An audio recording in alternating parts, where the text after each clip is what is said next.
रायगढ़ नरेश महाराज विक्रम सिंह एक आदर्श और प्रजापालक शासक के रूप में प्रसिद्ध थे। वे न केवल शासन की बागडोर दृढ़ता से संभालते थे, बल्कि अपनी प्रजा के सुख दुख का हाल जानने के लिए भी सदैव तत्पर रहते थे। महाराज अपनी प्रजा को संतान के समान मानते थे और उनके प्रति उनकी ममता किसी पिता से कम नहीं थी। अक्सर वे अपने प्रधानमंत्री के साथ भेष बदलकर नगर भ्रमण पर निकलते, ताकि वास्तविकता को अपने नेत्रों से देख सकें, न कि केवल दरबारी रिपोर्टों के माध्यम से। एक दिन प्रातःकाल जब सूर्य की किरणें महल की संगमरमर की दीवारों पर सुनहरी आभा बिखेर रही थी, महाराज अपने मंत्री से बोले, मंत्रीवर, कई दिन बीत गए नगर यात्रा किए। मुझे जानना है कि हमारे नगर वासी कैसे हैं। क्या वे सुखी हैं या किसी दुख में डूबे हुए? चलिए आज नगर की गलियों से होकर चलते हैं, छद्मवेश में, जैसे हम सदैव करते आए हैं। जैसी आज्ञा महाराज। मंत्री ने श्रद्धा से सिर झुकाया। दोनों ने सादा वस्त्र धारण किए, चेहरों को सामान्य नागरिकों की भांति सजाया और बिना किसी शाही ठाट के महल से निकल पड़े। नगर की चहल पहल, गलियों की सादगी और जनजीवन की धड़कन को नजदीक से देखने का यह उनका अपना तरीका था। चलते चलते वे नगर के उस कोने में पहुँचे जहाँ सबसे गरीब और श्रमिक वर्ग निवास करता था। तंग गलियाँ, मिट्टी के मकान और सरल जीवन। तभी एक छोटे से घर के बाहर से गुजरते हुए महाराज ठिठक गए। वहाँ से मधुर संगीत और किसी के हंसने की आवाज आ रही थी। महाराज ने मंत्री के मुख पर दृष्टि डालते हुए पूछा, मंत्री जी, क्या आपने भी ये स्वर सुने? यह गीत, यह हंसी कितनी सजीव है। मंत्री ने सिर हिलाया। जी महाराज, यह मधुरता तो इसी कुटिया से आ रही है। लगता है भीतर कोई अत्यंत प्रसन्न चित्त है। चलिए खिड़की के पास चलकर देखते हैं। महाराज ने उत्सुकता से कहा, मैं जानना चाहता हूँ कि निर्धनता में भी यह उल्लास कैसे संभव है।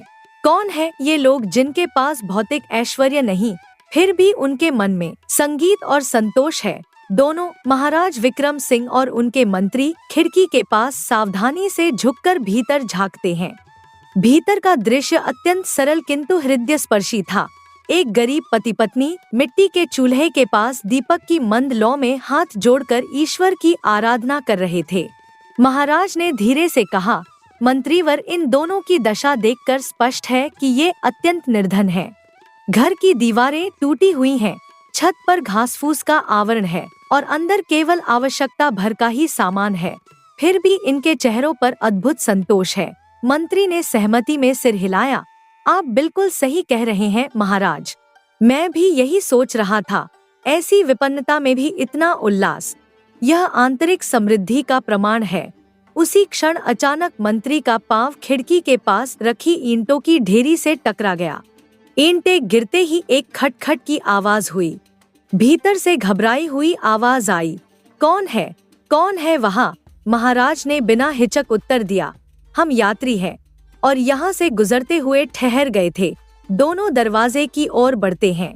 कुछ ही क्षणों में झोंपड़ी का दरवाजा खुलता है और सामने एक दंपत्ति विनम्र मुस्कान के साथ खड़ा होता है। प्रणाम स्वीकार कीजिए हमारा। पुरुष बोला, मेरा नाम कालू है और यह मेरी पत्नी लक्ष्मी। कृपया हमारे घर के भीतर पधारिए और हमें आपकी सेवा का सौभाग्य दीजिए। महाराज ने हर्ष से कहा, आपका बहुत बहुत धन्यवाद जो आपने हमें अपने घर में स्थान देने का आदर किया। अरे नहीं, यह तो हमारा सौभाग्य है। कालू बोला, भगवान स्वयं हमारे द्वार आए हैं, अब हम उन्हें कैसे निराश लौटने दें?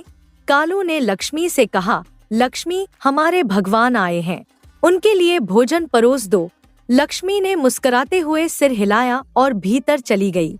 मंत्री ने हस्तक्षेप किया, कृपया कष्ट न करें, हम थोड़ी देर पहले ही भोजन कर चुके हैं। पर कालू ने दृढ़ता से कहा, द्वार पर आया अतिथि हमारे लिए ईश्वर तुल्य होता है, हम अपने ईश्वर को भूखा नहीं जाने दे सकते। महाराज विस्मित हो उठे। वे झोंपड़ी की दशा भली भांति देख चुके थे, वहाँ कुछ भी अतिरिक्त नहीं था। फिर भी यह मोची और उसकी पत्नी अपनी निर्धनता की परवाह किए बिना सेवा में तत्पर थे। आप क्या कार्य करते हैं? महाराज ने विनम्रता से पूछा। मैं एक मोची हूँ, अतिथि देव। कालू ने मुस्कुराकर उत्तर दिया, लोगों के जूते चप्पल सिलता हूँ, जो पैसे मिलते हैं उसी से रात का भोजन खरीदता हूँ, और यदि किसी दिन कुछ न मिले तो? मंत्री ने जिज्ञासा से पूछा। तो मैंने कभी इसकी चिंता नहीं की और नहीं करना चाहता हूँ। कालू शांत भाव से बोला, मैं यह जानता हूँ कि ईश्वर अगर एक रास्ता बंद करता है तो कई और खोल देता है, और जो होता है वही हमारे लिए सर्वोत्तम होता है। उसी समय लक्ष्मी एक थाली में जो कुछ भी था, रोटी, थोड़ा साग और एक कटोरी में गुड़, परोसकर ले आई। उसके चेहरे पर संकोच नहीं बल्कि सेवा का गर्व था। हमारे पास थोड़ा है पर उसमें भी हम आपका स्वागत पूरे मन से करते हैं, वह बोली। महाराज और मंत्री झोंपड़ी से लौटते समय मौन थे, किंतु उनके भीतर विचारों का तूफान चल रहा था। जिस व्यक्ति से वे अभी अभी मिले थे वह निर्धन तो अवश्य था, पर उसके चेहरे पर जो संतोष और उसकी झोंपड़ी में जो आत्मिक शांति थी, उसने दोनों को आश्चर्य में डाल दिया था। कुछ क्षणों की चुप्पी के बाद महाराज ने गंभीर स्वर में कहा, मंत्रीवर, इस व्यक्ति से मिलकर मेरे हृदय में एक विचित्र भाव उत्पन्न हुआ है। उसके पास भौतिक कुछ नहीं, फिर भी उसके जीवन में जो संतुलन और प्रसन्नता है वह सामान्य नहीं प्रतीत होती। मंत्री ने सहमति में सिर हिलाया। आप सत्य कह रहे हैं महाराज, मैं भी उसकी बातों को अब तक समझ नहीं पा रहा। मुझे लगता है वह व्यक्ति कुछ छुपा रहा है, शायद उसके पास कोई गुप्त धन है। धन का तो मुझे कोई संकेत नहीं मिला, महाराज बोले, परंतु उसकी झोंपड़ी में जो आत्मिक शांति थी वह दुर्लभ है। मैं उसके ईश्वर के प्रति विश्वास की परीक्षा लेना चाहता हूँ। पर महाराज, मंत्री ने चिंतित होकर कहा, ध्यान रखिएगा, किसी प्रकार की हानि उस परिवार को न हो, निश्चिंत रहो। महाराज ने दृढ़ता से कहा, यह केवल परीक्षा होगी, दंड नहीं। अगले दिन भोर होते ही महाराज ने सभा बुलाई।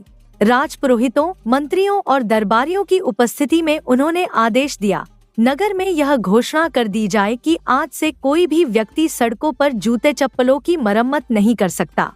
यह नियम सभी पर समान रूप से लागू होगा। जैसा आदेश महाराज, मंत्री ने सिर झुकाते हुए उत्तर दिया। कुछ ही समय में यह आदेश पूरे नगर में आग की तरह फैल गया। बाजारों में, गलियों में, चौराहों पर हर ओर यही चर्चा थी। ये कैसा आदेश है? एक मोची ने कहा, यदि हम जैसे लोग जूते चप्पलों की मरम्मत नहीं करेंगे तो हमारी रोजी रोटी कैसे चलेगी? उधर कालू के घर में भी यह बात पहुंची। लक्ष्मी घबराई हुई थी। कालू, अब क्या होगा? जब तुम काम ही नहीं कर सकते तो हम भोजन कैसे लाएंगे? पर कालू के चेहरे पर वही शांत मुस्कान थी। उसने धीरे से कहा, लक्ष्मी, धैर्य रखो। हमारी जिंदगी में पहले भी कठिनाइयां आई हैं। क्या ईश्वर ने तब हमें रास्ता नहीं दिखाया? हाँ, पर इस बार तो समस्या बहुत बड़ी लगती है। लक्ष्मी की आंखों में चिंता थी। बिल्कुल चिंता मत करो, कालू ने उसका हाथ थामते हुए कहा, सब कुछ ठीक वैसे ही होगा जैसा होना चाहिए। ईश्वर जब एक द्वार बंद करता है तो दूसरा द्वार स्वयं खोल देता है। बस हमारा विश्वास डगमगाना नहीं चाहिए। लक्ष्मी उसकी आंखों में देखती रही और उसे लगा मानो वह किसी साधारण मनुष्य को नहीं बल्कि किसी दिव्य आत्मा को देख रही हो। राजाज्ञा के बाद से नगर की गलियां सूनी लगने लगी थी। जूते चप्पल मरम्मत करने वालों की दुकानें बंद थी और कालू की रोजी रोटी जैसे रुक गई थी। किंतु कालू का मन विचलित नहीं था। उसका विश्वास अडिग था, जैसे कोई दीपक आंधी में भी टिमटिमा रहा हो। उस दिन जब वह काम की तलाश में नगर की गलियों में भटक रहा था, तेज धूप में चलते हुए उसे प्यास लगी। वह एक चौराहे पर पहुंचा, जहां उसने देखा कि एक व्यक्ति मटके से राहगीरों को पानी पिला रहा था। लोग पानी पीते और बदले में उसे कुछ पैसे दे जाते।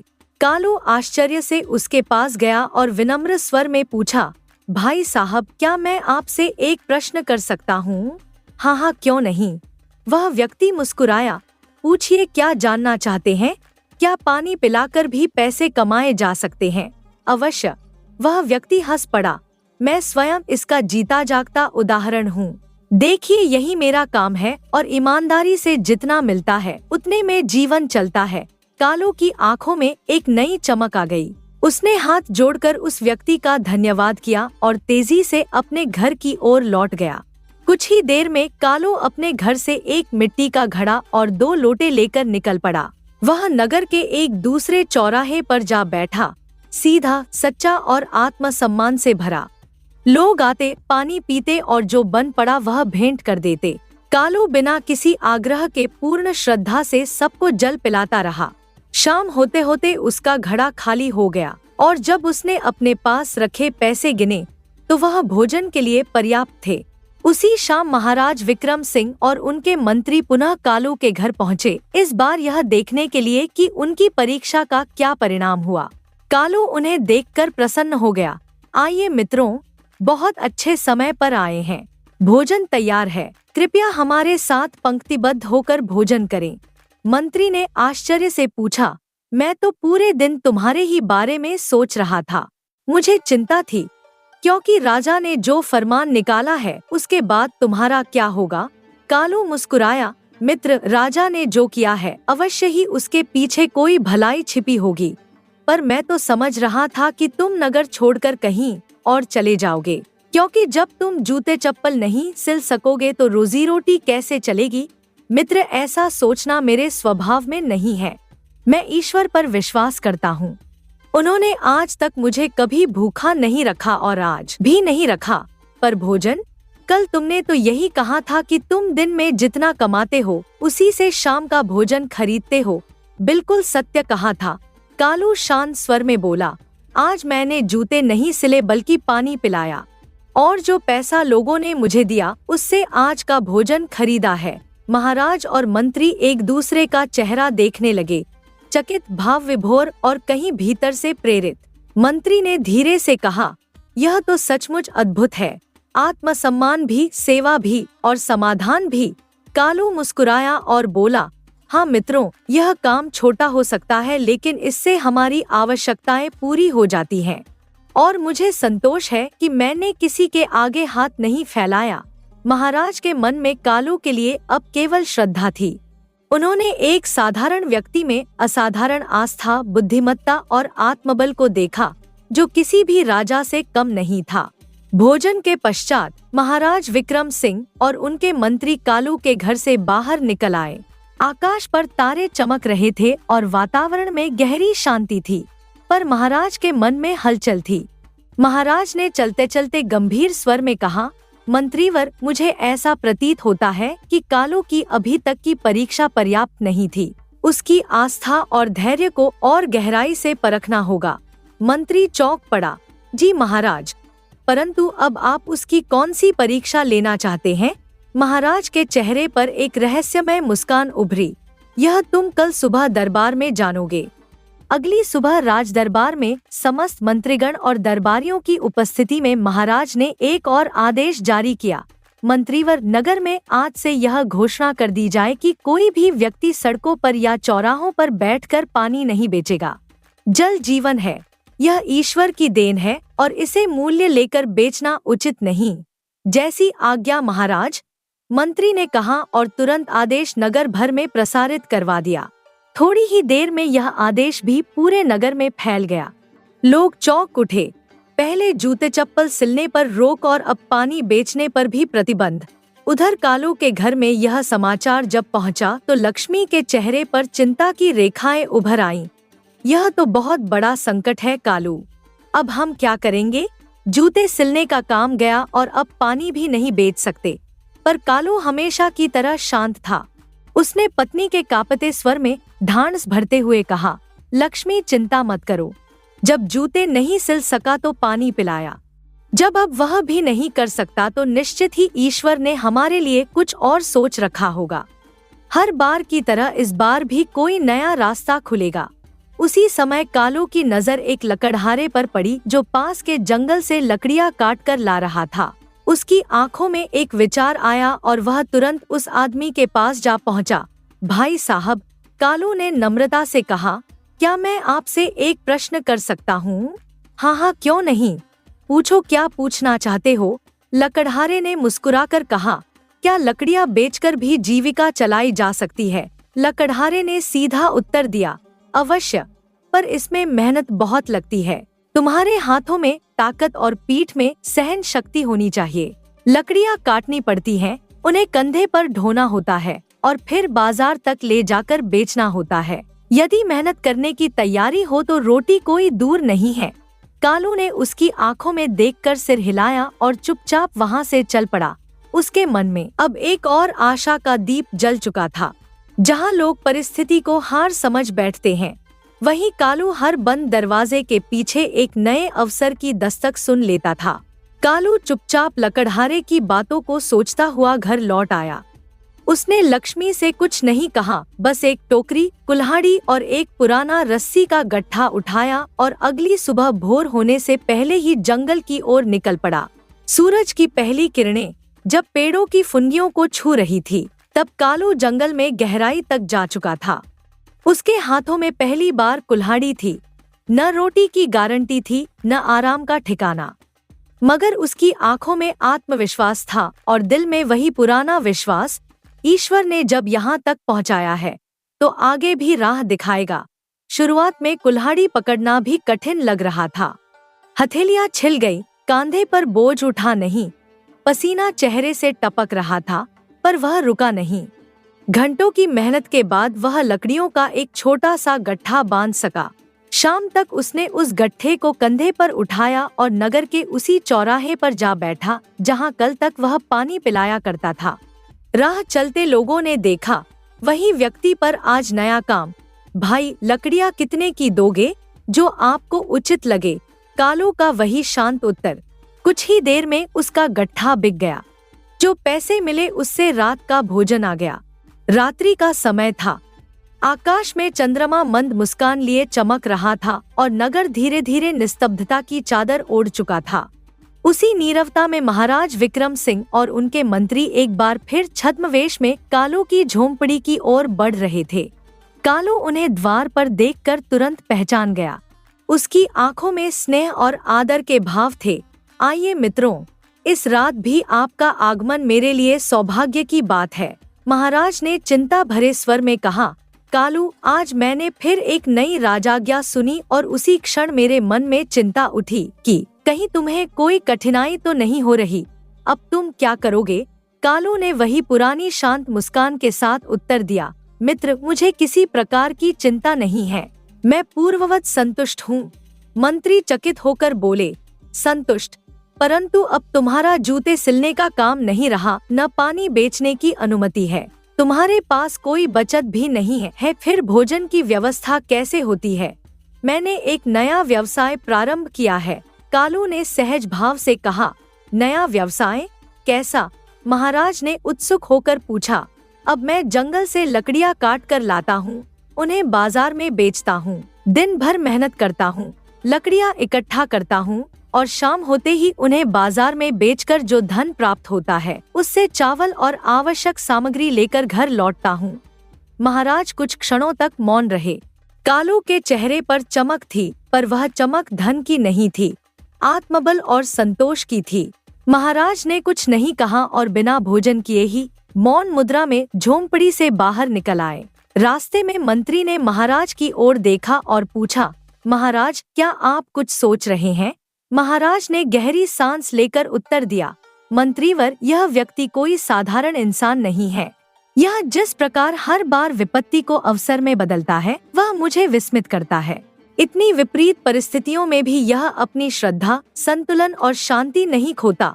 मंत्री ने झिझकते हुए कहा, महाराज, अब कृपया उसे उसके हाल पर छोड़ दीजिए। आपने उसे कई परीक्षाओं में डाला और वह हर बार सत्य, मेहनत और श्रद्धा से उभरकर सामने आया। महाराज ने ठहरकर उत्तर दिया, नहीं मंत्रीवर, अभी नहीं। मैं अंतिम सत्य तक पहुंचना चाहता हूं। यदि यह व्यक्ति सच में उतना ही निष्कलंक है जितना वह दिखता है, तो यह केवल एक प्रेरणा स्रोत नहीं, बल्कि समस्त राज्य के लिए एक अमूल्य संपदा है। हमें जानना होगा, क्या यह सब कुछ वास्तव में वैसा ही है जैसा प्रतीत होता है, या इसके पीछे कोई और रहस्य छिपा है? मंत्री ने मौन स्वीकार में सिर झुका दिया, क्योंकि वह जानता था महाराज अब इस यात्रा को अधूरा नहीं छोड़ेंगे। अगले दिन राज दरबार में एक और नई घोषणा हुई। महाराज विक्रम सिंह ने आदेश दिया, नगर और राज्य की सीमाओं की सुरक्षा को और सुदृढ़ बनाने हेतु सभी योग्य लकड़हारों को राज रक्षक दल में सम्मिलित किया जाएगा। उन्हें तलवार चलाने का प्रशिक्षण दिया जाएगा और वे अब राज्य के सम्मान और सुरक्षा के प्रहरी कहलाएंगे। यह घोषणा सुनते ही नगर में उत्साह की लहर दौड़ गई। कालू सहित कई लकड़हारे अब रक्षक दल का हिस्सा बन चुके थे। कुछ ही समय बाद कालू अपने नए वस्त्रों में हाथ में चमचमाती तलवार लिए महल के द्वार पर पहरा दे रहा था। उसके चेहरे पर गर्व था, लेकिन भीतर एक चिंता की लहर भी छिपी थी। अवसर मिलने पर वह अपने दल के प्रमुख के पास गया और विनम्रता से बोला, सरकार, कृपया बताइए कि हमें दिहाड़ी कब मिलेगी। मेरे जैसे साधारण लोगों के लिए रोज की मजदूरी ही जीवन का आधार है। दल प्रमुख ने संक्षेप में उत्तर दिया, कालू, यह अब एक नियमित राजकीय सेवा है। यहाँ दिहाड़ी नहीं, मासिक वेतन दिया जाएगा। माह के अंत में कालू कुछ क्षण चुप रहा, फिर धीरे से सिर झुकाया। उसके पीछे खड़े अन्य लकड़हारे चिंतित हो उठे। यह तो बहुत कठिन हो जाएगा। हमारा परिवार एक दिन का भूखा नहीं रह सकता और अब हमें एक महीने तक बिना वेतन के जीना होगा। दल प्रमुख बिना कोई उत्तर दिए वहां से चला गया। उस शाम कालू खाली हाथ घर पहुंचा। लक्ष्मी ने दरवाजा खोला और उसकी आंखों में प्रश्न था। कुछ लाए? उसने धीमे स्वर में पूछा। कालू ने नजरें झुका ली और सारी बात विस्तार से बताई। लक्ष्मी की आंखों में चिंता थी। अब हम क्या खाएंगे? हमारे पास तो रात के लिए एक दाना भी नहीं है और न ही कोई पैसा। क्या होगा अब?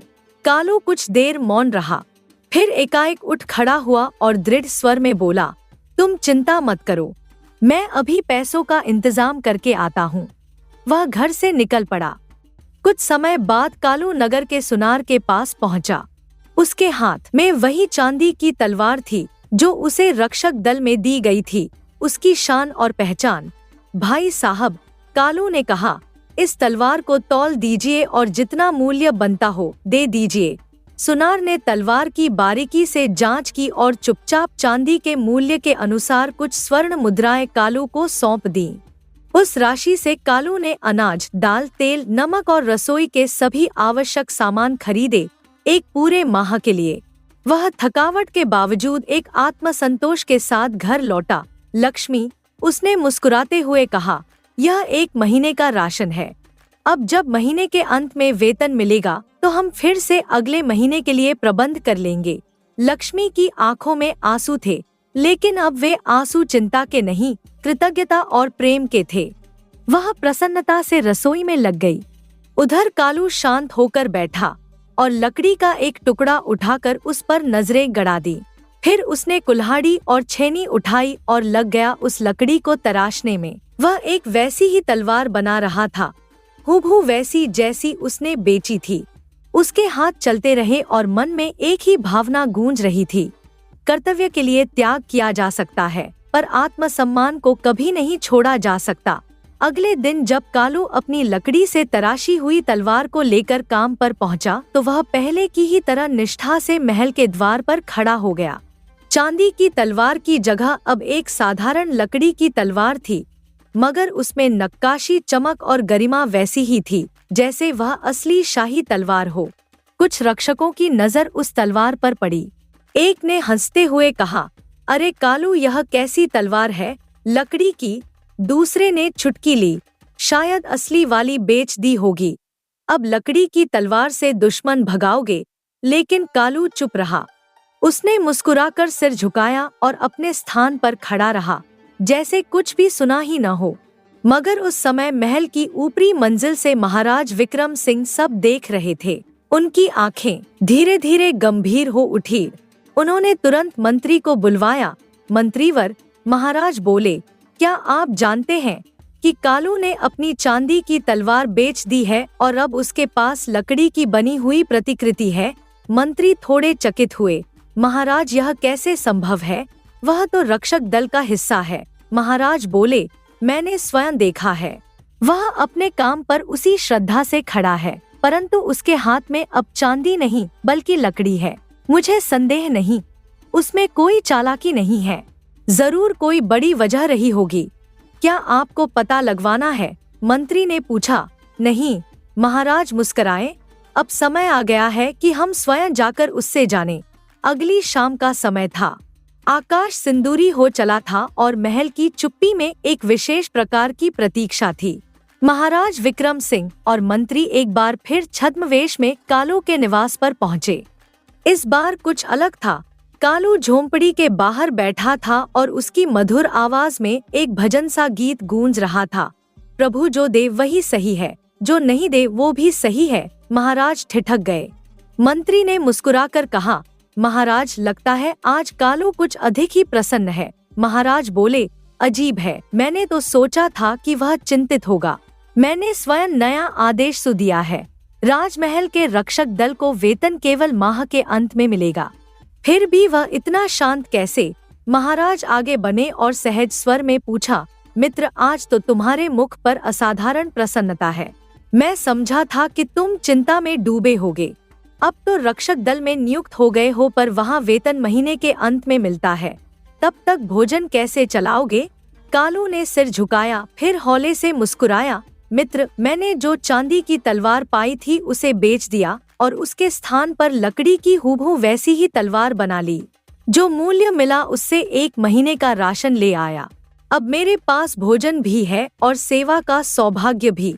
सब कुछ वैसा ही है जैसा होना चाहिए। और आपका बहुत आभार जो आप मेरी चिंता करते हैं। राजा और मंत्री कुछ पल तक स्तब्ध रह गए, फिर चुपचाप कालू से विदा लेकर महल की ओर लौट गए। राजमहल में लौटते हुए महाराज ने गंभीर स्वर में कहा, मंत्रीवर, मैं अब भी हैरान हूँ। कालू हर बार परिस्थितियों के सामने झुकता नहीं, बल्कि उन्हें नया मोड़ देता है। लेकिन मुझे यह जानना ही होगा, क्या उसका विश्वास इतना ही अडिग है जितना वह दर्शाता है? मंत्री ने धीमे स्वर में कहा, महाराज, वह व्यक्ति अब तक हर परीक्षा में खरा उतरा है। क्या एक और परीक्षा उचित है? महाराज की आंखें दूर आकाश में टिक गईं। अब अंतिम और सबसे कठिन परीक्षा होगी, धर्म और कर्तव्य के बीच की। अगली सुबह महाराज ने रक्षक दल के प्रमुख को एक विशेष आदेश दिया। कालू को आज ही शाही जल्लाद नियुक्त किया जाए।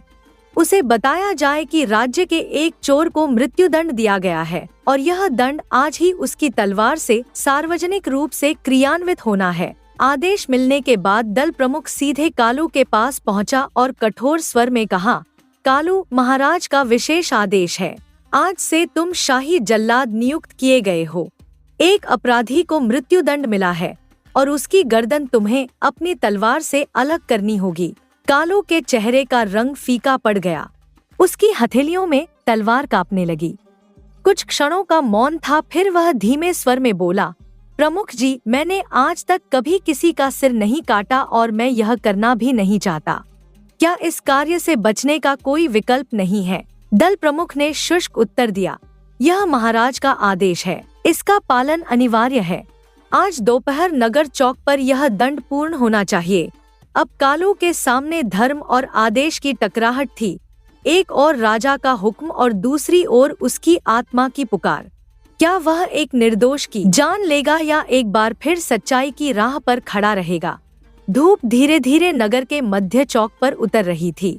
हवा में एक विचित्र गंभीरता थी, मानो समय स्वयं थम गया हो। भीड़ चारों ओर जमा थी। राजकीय ढोलके बज रही थी और नगर वासियों की आंखें मंच की ओर टिकी थी, जहां एक व्यक्ति रस्सियों से बंधा खड़ा था, सिर झुका हुआ, शांत, जैसे किसी निर्णय को स्वीकार कर चुका हो। उसी मंच पर शाही रक्षक दल का नया सदस्य कालू खड़ा था, हाथ में लकड़ी की तलवार, लेकिन चेहरा विचारों के भंवर में डूबा हुआ। उसके प्रमुख ने कठोर स्वर में कहा, कालू, अब विलंब न करो। महाराज का आदेश है, इस अपराधी को मृत्युदंड दिया जाए। तैयार हो जाओ। कालू ने हाथ जोड़कर कहा, यदि आपकी अनुमति हो तो क्या मैं ईश्वर से प्रार्थना कर सकता हूँ? कर लो, प्रमुख ने कहा, लेकिन जल्दी करो, यह न्याय का समय है। कालू ने आंखें मूंद ली और दोनों हथेलियां सीने पर रखकर निःशब्द खड़ा हो गया। भीड़ शांत थी, वक्त थमसा गया। प्रार्थना लंबी होती जा रही थी और तभी प्रमुख की आवाज गूंजी, बस बहुत हो गया कालू, अब इस चोर का सिर काट दो, समय पूरा हो चुका है। कालू ने गहरी सांस ली और अपनी आंखें खोलकर आकाश की ओर देखा।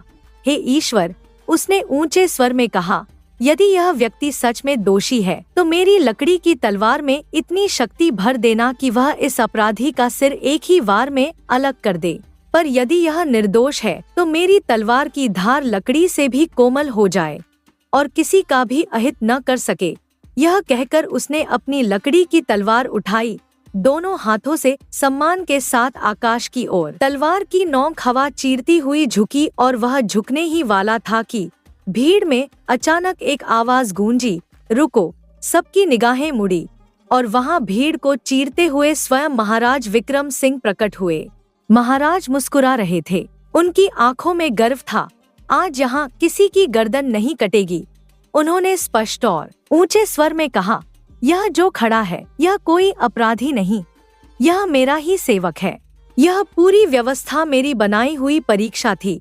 एक बार फिर तुम्हारी आस्था, न्याय और विवेक की परीक्षा हुई। कालू स्तब्ध रह गया। उसकी आंखों में आश्चर्य, सम्मान और सत्य का प्रकाश एक साथ चमका। वह धीमे स्वर में बोला, आप तो वही यात्री हैं, मतलब आप ही हमारे महाराज हैं। महाराज ने समीप आकर कालू का हाथ थामा और बोले, और तुम केवल एक मोची नहीं बल्कि एक सत्यनिष्ठ, विवेकशील और धर्मपरायण पुरुष हो। आज से तुम हमारे राज्य के शाही सलाहकार नियुक्त किए जाते हो। भीड़ विस्मय में थी। कालू ने घबराते हुए कहा, महाराज, मैं तो केवल एक गरीब मोची हूँ। न मैंने विद्या पाई, न किसी राजकाज की समझ। मैं आपको क्या सलाह दूंगा। महाराज की आंखों में आत्मीयता की चमक थी। उन्होंने कहा, कालू, मैंने तुम्हें हर रूप में परखा है। एक साधारण मोची, एक जलवाहक, एक लकड़हारा, एक रक्षक और आज एक जल्लाद जो किसी निर्दोष पर तलवार नहीं उठाता। जिस व्यक्ति के पास विवेक हो, सेवा हो, त्याग हो और न्याय के लिए समर्पण हो, उसकी सलाह से ही राज्य का भविष्य सुरक्षित होता है। और तुम्हारी सलाह मुझे केवल नीति नहीं, धर्म का मार्ग दिखाएगी। और इस प्रकार कालू एक सामान्य नागरिक से बन गया रायगढ़ का शाही सलाहकार, एक ऐसा व्यक्ति जिसकी वाणी में सरलता थी पर दृष्टि में दूरदर्शिता, जिसने यह सिद्ध कर दिया कि आस्था, श्रम और सच्चाई से बढ़कर कोई शौर्य नहीं। वह महलों में बैठता था लेकिन मन में हमेशा उसी मिट्टी की सुगंध लिए जिससे उसका जीवन शुरू हुआ था। और उसकी आवाज में अक्सर वही पंक्तियां गूंजती थी जो कभी उसकी झोंपड़ी में गाई जाती थी, जो दे वही सही है, जो न दे वो भी सही है, धन्यवाद। एक समय की बात है, उत्तर भारत के एक छोटे से गांव शिवपुर में प्रताप सिंह नाम का एक अमीर और क्रूर सेठ रहा करता था। उसकी हवेली गांव की सबसे बड़ी हवेली थी, लेकिन उसका दिल सबसे छोटा, कठोर और निष्ठुर था। उसी हवेली में बिरजू नाम का एक नौजवान लड़का नौकर के तौर पर काम करता था। बिरजू एक सीधा सादा, भोला भाला और मेहनती लड़का था। उसने बचपन से ही दुखों को अपना साथी बना लिया था। हर दिन वह सूरज से पहले उठता, हवेली की सफाई करता, फिर खेतों में पसीना बहाता और रात ढलते ढलते सेठ प्रताप सिंह के पैरों की मालिश करता। यह दिनचर्या रोज की थी, बिना किसी छुट्टी, बिना किसी आराम के। अगर गलती से कभी बिरजू से कुछ चूक हो जाती, चाहे वह कितनी भी छोटी क्यों न हो, सेठ उसे निर्दयता से पीटता। गालियां, थप्पड़, लात, सब कुछ उसकी रोज की नियति बन चुके थे। खाने के नाम पर उसे दिन भर में सिर्फ एक बार रूखी सूखी रोटी दी जाती और वह भी कई बार बासी होती। बिरजू की जिंदगी एक खुले पिंजरे की तरह थी, जहां न उड़ान की आजादी थी, न सांस लेने का सुकून। उसके सपने अब टूट चुके थे और मन में केवल एक ही इच्छा बची थी, किसी भी तरह इस नर्क से बाहर निकलना है। वह न तन से कमजोर था न मन से, लेकिन रोज के अत्याचारों ने उसकी आत्मा को थका दिया था। उसे न कोई मजदूरी मिलती थी और न इज्जत। वह बस जिंदा था, जैसे कोई दीपक जो आंधियों से लड़ते लड़ते टिमटिमा रहा हो। एक दिन जब सेठ की मार बर्दाश्त से बाहर हो गई और दिल का दर्द आंखों से बहने लगा तो बिरजू ने तय कर लिया, अब और नहीं, अब मैं भाग जाऊंगा, चाहे जो भी हो जाए। वह रात घनी थी, चांद बादलों में छुपा हुआ था और हवेली नींद में डूबी थी। यही सही मौका था। थके कदमों और कांपते दिल के साथ बिरजू ने हवेली के पिछवाड़े से निकलने का साहस किया। उसके पास न कोई सामान था, न कोई रास्ते की योजना, बस था तो एक दृढ़ निश्चय। वह चलता रहा बिना रुके, बिना थके। हर झाड़ी की सरसराहट में उसे डर था कि कहीं सेठ के आदमी पीछे तो नहीं आ रहे। 2 दिन और 2 रात लगातार पैदल चलने के बाद बिरजू की सांसें अब जवाब देने लगी थी। उसके नंगे पांवों में छाले पड़ चुके थे और आंखों में नींद की परछाइयां तैर रही थी। भूख और थकान से वह लगभग टूट चुका था, पर मन में कहीं न कहीं एक उम्मीद बाकी थी। उसी हाल में चलते चलते वह एक गांव में आ पहुंचा, कनकपुर। रात का समय था और गांव के एक कोने से शहनाइयों की मधुर धुन सुनाई दे रही थी। रंग बिरंगी रोशनी, सजावट और हलचल देखकर बिरजू के थके हुए चेहरे पर हल्की सी रोशनी झलक गई।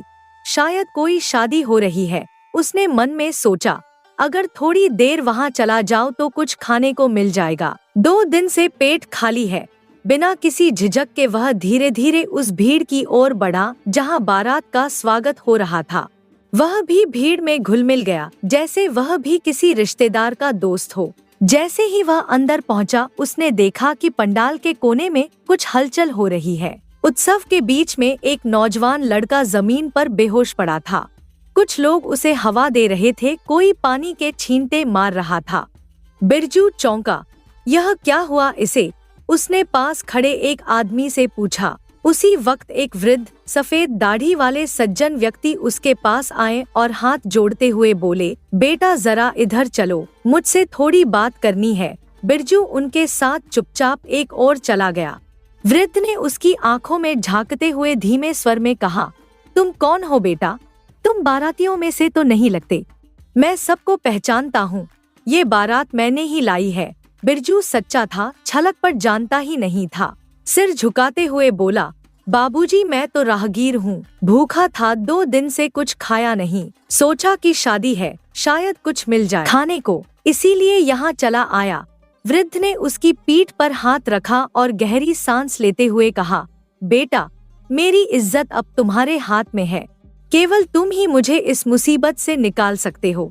बिरजू ने आश्चर्य से पूछा, मैं भला आपकी क्या मदद कर सकता हूँ? वृद्ध की आंखों में आंसू भर आए।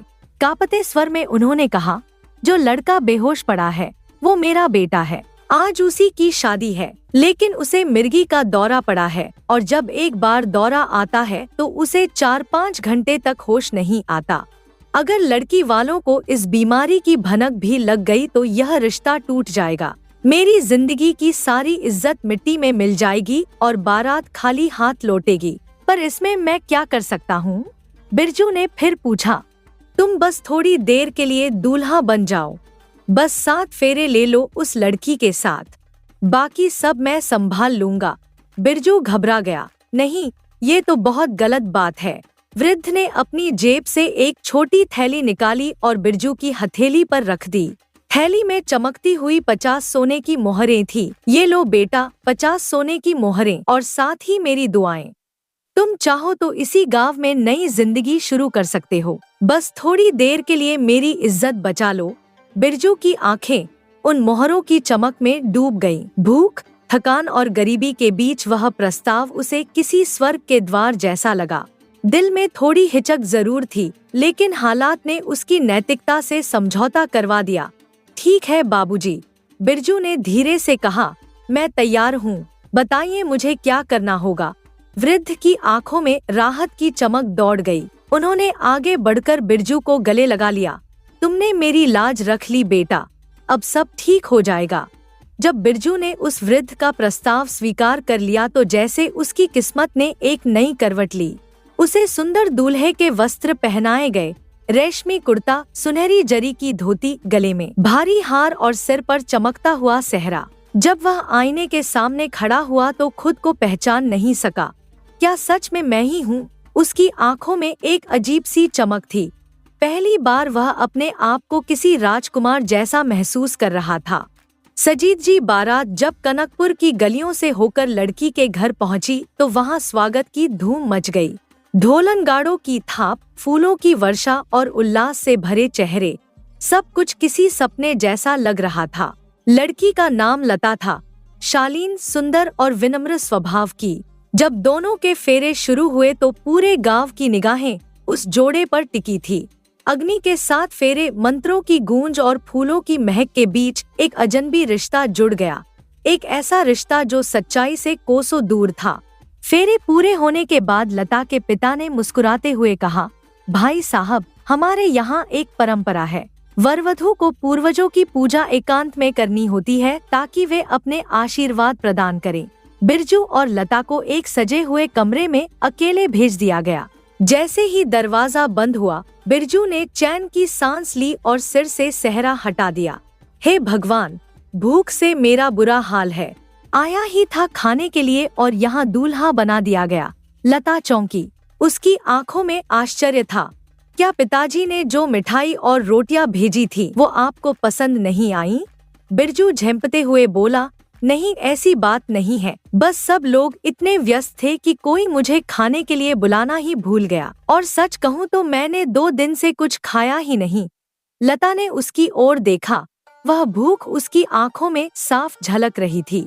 एक पल को उसे लगा कि सामने कोई राजकुमार नहीं, बल्कि एक थका हुआ मुसाफिर बैठा है। पति से बढ़कर भला कौन देवता हो सकता है? यह सोचते हुए उसने पूजा की थाली से मिठाई उठाई और धीरे से बिरजू की ओर बढ़ा दी। बिरजू तो जैसे इसी पल का इंतजार कर रहा था। उसने मिठाई ऐसे खाई जैसे कोई भूखा बरसों बाद भोजन पा गया हो। हर कौर में भूख, दर्द और संतोष घुला हुआ था। लता उसे चुपचाप देखती रही। उसके मन में सवालों की बाढ़ आ गई। ये कौन है? ये तो कोई और ही लगता है। पर उसने कुछ कहा नहीं। रस्में पूरी हुई और दोनों पूजा करके कमरे से बाहर आ गए। बिरजू चुपचाप बारात के पास लौट आया। लड़के के पिता ने एक थैली उसके हाथ में थमा दी। ये लो बेटा, 50 सोने की मोहरें। अब तुम्हारा काम खत्म। अब यहाँ से किसी दूर गांव चले जाओ। जितना भी हुआ, भगवान तुम्हें सुखी रखे। बिरजू ने थैली को देखा। उसकी चमक में जैसे सारी भूख, दुख और बेबसी छिप गई थी। उसका मन भीतर से खुश था, पर आंखों में एक हल्का सा पछतावा भी तैर रहा था। शायद उस मासूम लता के लिए जिसे सच्चाई का पता भी न चला। वह बिना पीछे देखे कनकपुर से बाहर निकल गया, मोहरों की थैली सीने से लगाए। रास्ते में चलते हुए उसके मन में यही विचार घूम रहे थे। वाह रे किस्मत, एक तो शादी का खाना मिला, मिठाई भी मिली और ऊपर से 50 सोने की मोहरें। इस धरती पर मुझसे ज्यादा भाग्यशाली और कौन होगा? पर किस्मत की किताब अभी पूरी नहीं हुई थी। अगली सुबह कनकपुर में हलचल थी। विदाई की तैयारियां जोरों पर थी। लड़की के घर में रिश्तेदारों की भीड़, ढोलक की थाप और विदाई के गीतों की गूंज के बीच एक अलग ही बेचैनी छिपी थी, जिसे सिर्फ 2 लोग ही जानते थे, लता और उसकी माँ। लड़के का पिता अपने असली बेटे को साथ लेकर विदाई के लिए समय से पहले ही पहुंच चुका था। उसकी योजना बिल्कुल साफ थी। जल्दी से रस्म पूरी हो, बहू को विदा किया जाए और यह रहस्य हमेशा के लिए दफन हो जाए। लड़के के पिता ने जैसे ही आंगन में बैठे दूल्हे को देखा, मुस्कुराते हुए बोले, भाई साहब, अब विदाई का शुभ समय हो चुका है, कृपया देर न करें। बिल्कुल, मैं अभी विदाई की रस्में शुरू करवा देता हूँ, लड़की के पिता ने कहा और अपनी बेटी के कमरे की ओर बढ़े। लेकिन जब उन्होंने दरवाजा खोला तो अंदर का दृश्य कुछ और ही था। उनकी पत्नी और बेटी दोनों चिंता और घबराहट से भरी चुपचाप बैठी थी। क्या हुआ? तुम दोनों इतनी उदास और परेशान क्यों हो? लता की माँ ने धीरे से बेटी की ओर इशारा किया। लता की आंखों में आंसू थे, लेकिन आवाज में दृढ़ता। पिताजी, जो लड़का आज आंगन में दूल्हा बना बैठा है, वह नहीं है जिसने कल रात मेरे साथ फेरे लिए थे। लड़की के पिता सन्न रह गए। क्या? यह तुम क्या कह रही हो? साफ साफ बताओ बेटी, आखिर हुआ क्या है? पिताजी, मैं झूठ नहीं बोल रही। अगर आपको मेरी बात पर संदेह है तो मुझे उस लड़के के साथ अकेले में कमरे में बैठने दीजिए। सच और झूठ का फैसला वहीं हो जाएगा। लड़की का पिता अब गहराई से चिंतित हो उठा।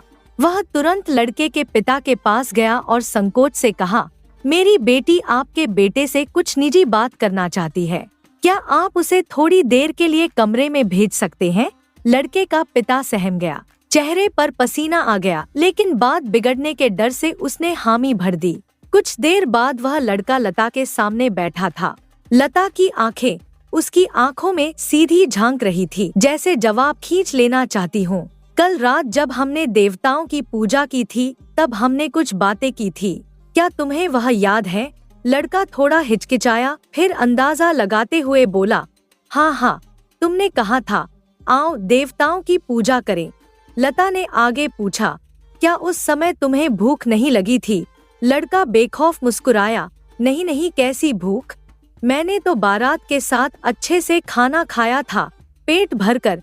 बस यही एक वाक्य लता के लिए पर्याप्त था।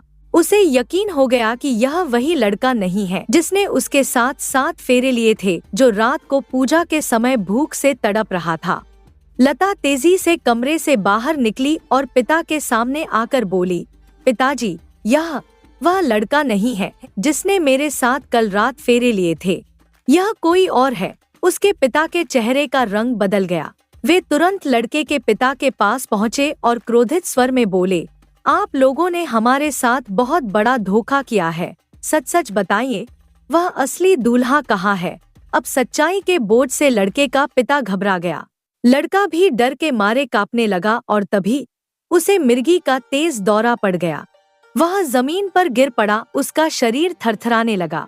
सब लोग भागकर पास आए और पूरे पंडाल में सन्नाटा छा गया। भीड़ के बीच सच्चाई खुद ब खुद उजागर हो गई।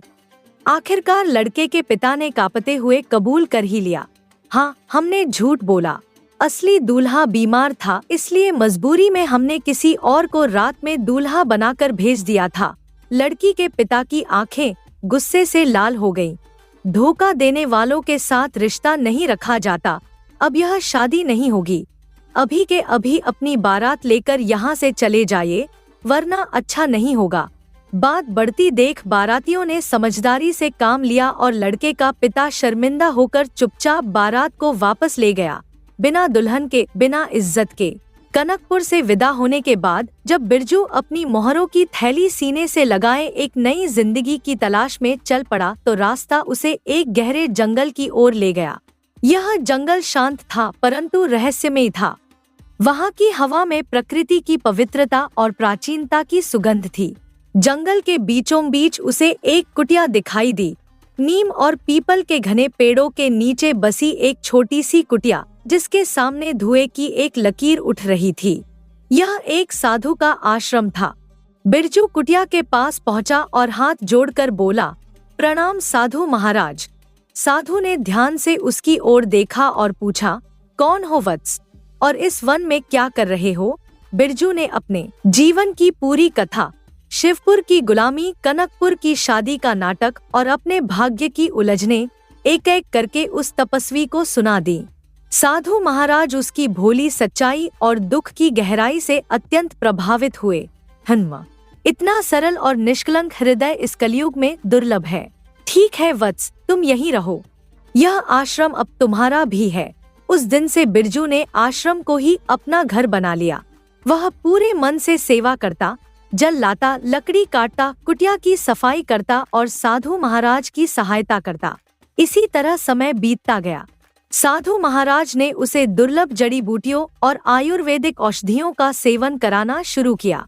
वे उसकी योग शक्ति और मानसिक क्षमता को जागृत कर रहे थे। कुछ ही महीनों में उस भोले भाले दुर्बल बिरजू में एक अद्भुत परिवर्तन आने लगा। अब वह सिर्फ एक सीधा साधा लड़का नहीं था। उसका चेहरा तेज से दमकने लगा था, उसकी बुद्धि कुशाग्र हो गई थी और शरीर बलवान। साधु ने उसकी अंतरात्मा को भी दृढ़ और जागृत कर दिया था। अब वह अन्याय को सहने वाला नहीं, बल्कि उसका सामना करने वाला बन चुका था। एक दिन साधु महाराज ने उसे ध्यान से देखा और गंभीर स्वर में कहा, वत्स बिरजू, अब समय आ गया है कि तुम अपने अधूरे कर्मों की पूर्ति करो। बिरजू चौंका, कैसे गुरुजी, कौन से अधूरे कर्म? साधु ने मुस्कुराते हुए उत्तर दिया, वही जो कनकपुर में अधूरी रह गई थी। वो कन्या लता आज भी तुम्हारा ही इंतजार कर रही है क्या? लेकिन महाराज, वह तो दूसरे लड़के के साथ विदा हो गई थी ना?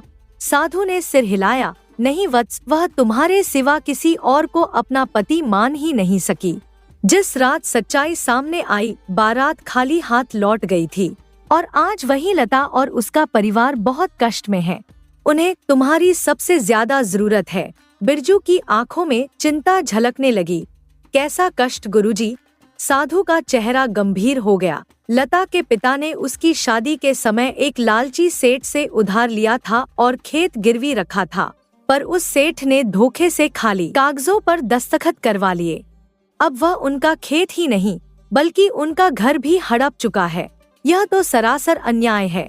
बिरजू का खून खौल उठा। उन्हें पंचायत में न्याय मांगना चाहिए था। उन्होंने कोशिश की पर सेठ ने पैसे, ताकत और डर से सबको चुप करा दिया। अब उनका सब कुछ छीन लिया गया है और आज लता और उसके परिवार को एक सहारे की जरूरत है। उन्हें तुम्हारी जरूरत है। मैं एक पल भी और नहीं रुक सकता गुरुजी। मैं लता और उसके परिवार का हक उन्हें दिलाकर रहूंगा। साधु महाराज मुस्कुराए। जाओ वत्स, यही तुम्हारी अग्नि परीक्षा है। और याद रखना, न्याय के रास्ते पर चलने वाला कभी अकेला नहीं होता। बिरजू अब वही नहीं रहा था। वह एक नया आत्मविश्वासी और तेजस्वी युवक बन चुका था। साधु महाराज से आशीर्वाद लेकर उसने अपने कदम कनकपुर गांव की ओर बढ़ा दिए, उस धरती की ओर जहां उसकी कहानी अधूरी रह गई थी। गांव के बाहर एक हरे भरे बाग के किनारे पहुंचते ही उसने देखा एक टूटी सी झोंपड़ी में एक परिवार अस्थायी डेरा डाले बैठा था। चेहरों पर उदासी, थकावट और चिंता की परछाइयां साफ झलक रही थी। घर होते हुए भी बेघर, खेत होते हुए भी भूखे। ये कैसी विडंबना है। बिरजू का दिल भीतर से कांप उठा। तभी झोंपड़ी के बाहर बैठी एक लड़की की निगाह उस पर पड़ी। वो पल कुछ थम सा गया। लता की आंखें उसे देखकर फटी की फटी रह गईं। कुछ देर वह उसे बस देखती रही, फिर धीरे से उठी और धीरे धीरे उसकी ओर बढ़ी। तुम मुझे पहचानते हो? लता की आवाज में एक कांपती सी उम्मीद थी। बिरजू मुस्कुराया। पूछो ना, क्या पूछना चाहती हो? लता की आंखों में अब आंसू थे पर मुस्कान भी साथ चल रही थी। अगर किसी दूल्हे को देवताओं की पूजा करते समय भूख लग जाए तो लड़की को क्या करना चाहिए? बिरजू ने झुककर हल्के स्वर में कहा, जो पूजा की थाली में भोजन रखा हो वही अपने पति को खिला देना चाहिए। तो फिर तुम वही हो ना? लता की आंखों से आंसू बह निकले। हाँ लता, मैं वही हूँ जिसने तुम्हारे साथ फेरे लिए थे और जिसे तुमने पूजा करते समय अपने हाथों से मिठाई खिलाई थी। और मैं इस बार तुम्हें छोड़कर नहीं जा रहा। अब मैं आया हूँ अपना अधूरा फर्ज निभाने। लता चुप रही, लेकिन उसकी आंखों ने वो सब कह दिया जो शब्द नहीं कह पाए। उसने तुरंत अपने माता पिता को बुलाया। माँ, पिताजी, देखिए, यही है वो असली दूल्हे राजा जिनके साथ मेरे फेरे हुए थे। बिरजू ने उन्हें प्रणाम किया और भावुक होकर उनके चरणों में झुक गया। उनके चेहरे पर विस्मय और प्रसन्नता एक साथ उभर आई। बेटा, तू ही है, तू वापस आ गया। लड़की की माँ की आवाज कांप रही थी। हाँ मां जी, अब मैं कहीं नहीं जाऊंगा और न ही अब आप लोगों को दुख सहने दूंगा। फिर सबने बैठकर अपनी अपनी दास्तान सुनाई। कैसे लता के पिता ने एक धूर्त सेठ से उधार लिया, कैसे उसने धोखे से खाली कागजों पर दस्तखत करवाकर जमीन और घर पर कब्जा कर लिया। बिरजू का खून खौल उठा। पिताजी, अब घबराने की कोई जरूरत नहीं है। जिसने आपको बेघर किया, मैं आज रात उसी सेठ के घर जाऊंगा और उसकी नींदें उड़ा दूंगा। अब वह कभी किसी और गरीब का हक नहीं छीन सकेगा। पर बेटा, वो सेठ बहुत चालाक और ताकतवर है। उसके आदमी, उसकी पहुंच, सब बहुत बड़ी है। बिरजू की आंखों में तेज था। वो साधु महाराज के ज्ञान और तप से अब किसी डर को नहीं जानता था। अब ताकत की नहीं पिताजी, सिर्फ सच की जीत होगी। अब वक्त है अन्याय के खिलाफ खड़े होने का और मैं खुद उसे सबक सिखाऊंगा। उस रात की चुप्पी अब किसी तूफान के आने की गवाही दे रही थी। बिरजू तैयार था, अपने कर्म, अपनी लता और उसके परिवार के सम्मान की रक्षा के लिए। रात गहराने लगी थी। चांद बादलों में छिपा था और हवाओं में एक रहस्यमय सन्नाटा तैर रहा था। ठीक उसी समय बिरजू ने सेठ के हवेलीनुमा घर के बड़े से लकड़ी के दरवाजे पर दस्तक दी। ठक ठक ठक। कुछ ही देर में दरवाजा चरमराता हुआ खुला और सेठ अपनी धोती संभालते हुए बाहर निकला। उसके चेहरे पर थकान और संदेह दोनों साफ झलक रहे थे। कौन हो तुम? सेठ ने संकुचित आंखों से पूछा। सेठ जी, मैं एक राहगीर हूँ। रात भर ठहरने के लिए एक जगह की तलाश में हूँ। क्या आपके पास थोड़ी जगह मिल सकती है? सेठ ने ऊपर से नीचे तक बिरजू को देखा। सादा पहनावा, सीधा चेहरा, पर कुछ अनजाना भाव। उसके मन में तुरंत हिसाब किताब शुरू हो गया। इससे अच्छा किराया वसूला जा सकता है, कुछ न कुछ तो मिल ही जाएगा। वो बोला, ठीक है, अंदर आ जाओ, लेकिन तुम्हें इसके बदले 10 सोने की मोहरें किराए में देनी होंगी। बिरजू ने मुस्कुराते हुए सिर झुकाया। बहुत बहुत धन्यवाद सेठ जी, मैं सुबह होते ही आपको 10 सोने की मोहरें दे दूंगा और फिर यहाँ से चला जाऊंगा। सेठ ने उसे घर के अंदर बुलाया और एक कमरा दिखाया, साधारण सा पर भीतर से बंद होने लायक। यहीं रहो रात भर, दरवाजा भीतर से बंद कर लो। बिरजू कमरे में चुपचाप चला गया।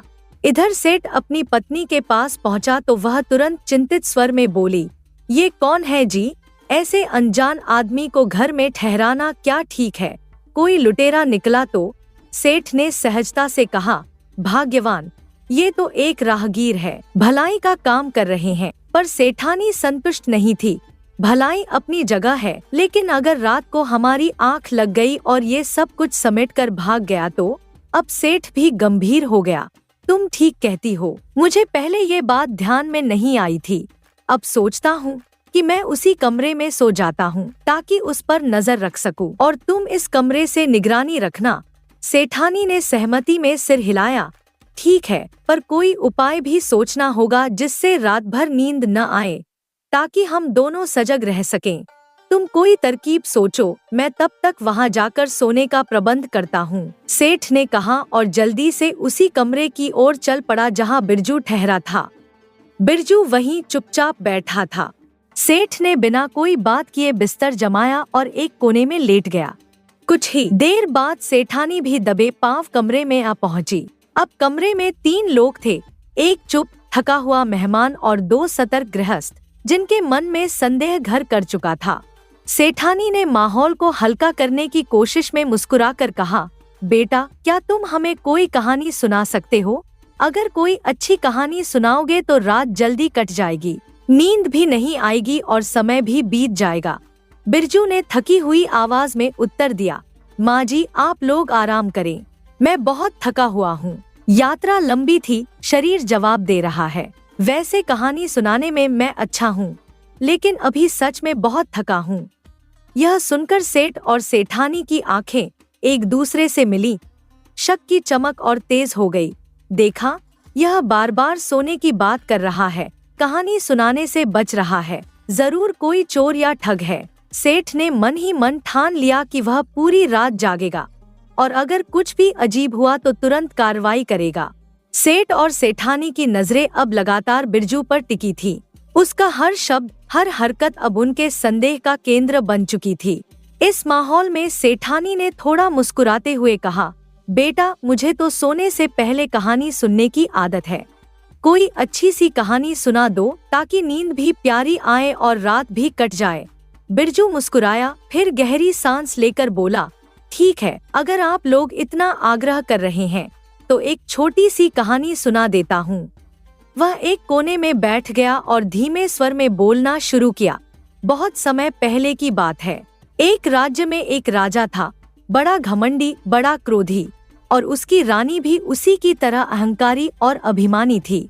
दोनों को अपने धन और सत्ता पर बड़ा घमंड था। इतना कहकर बिरजू अचानक चुप हो गया।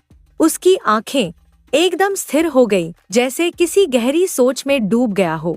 सेठानी ने चिंतित होकर पूछा, क्या हुआ बेटा, अचानक रुक क्यों गए?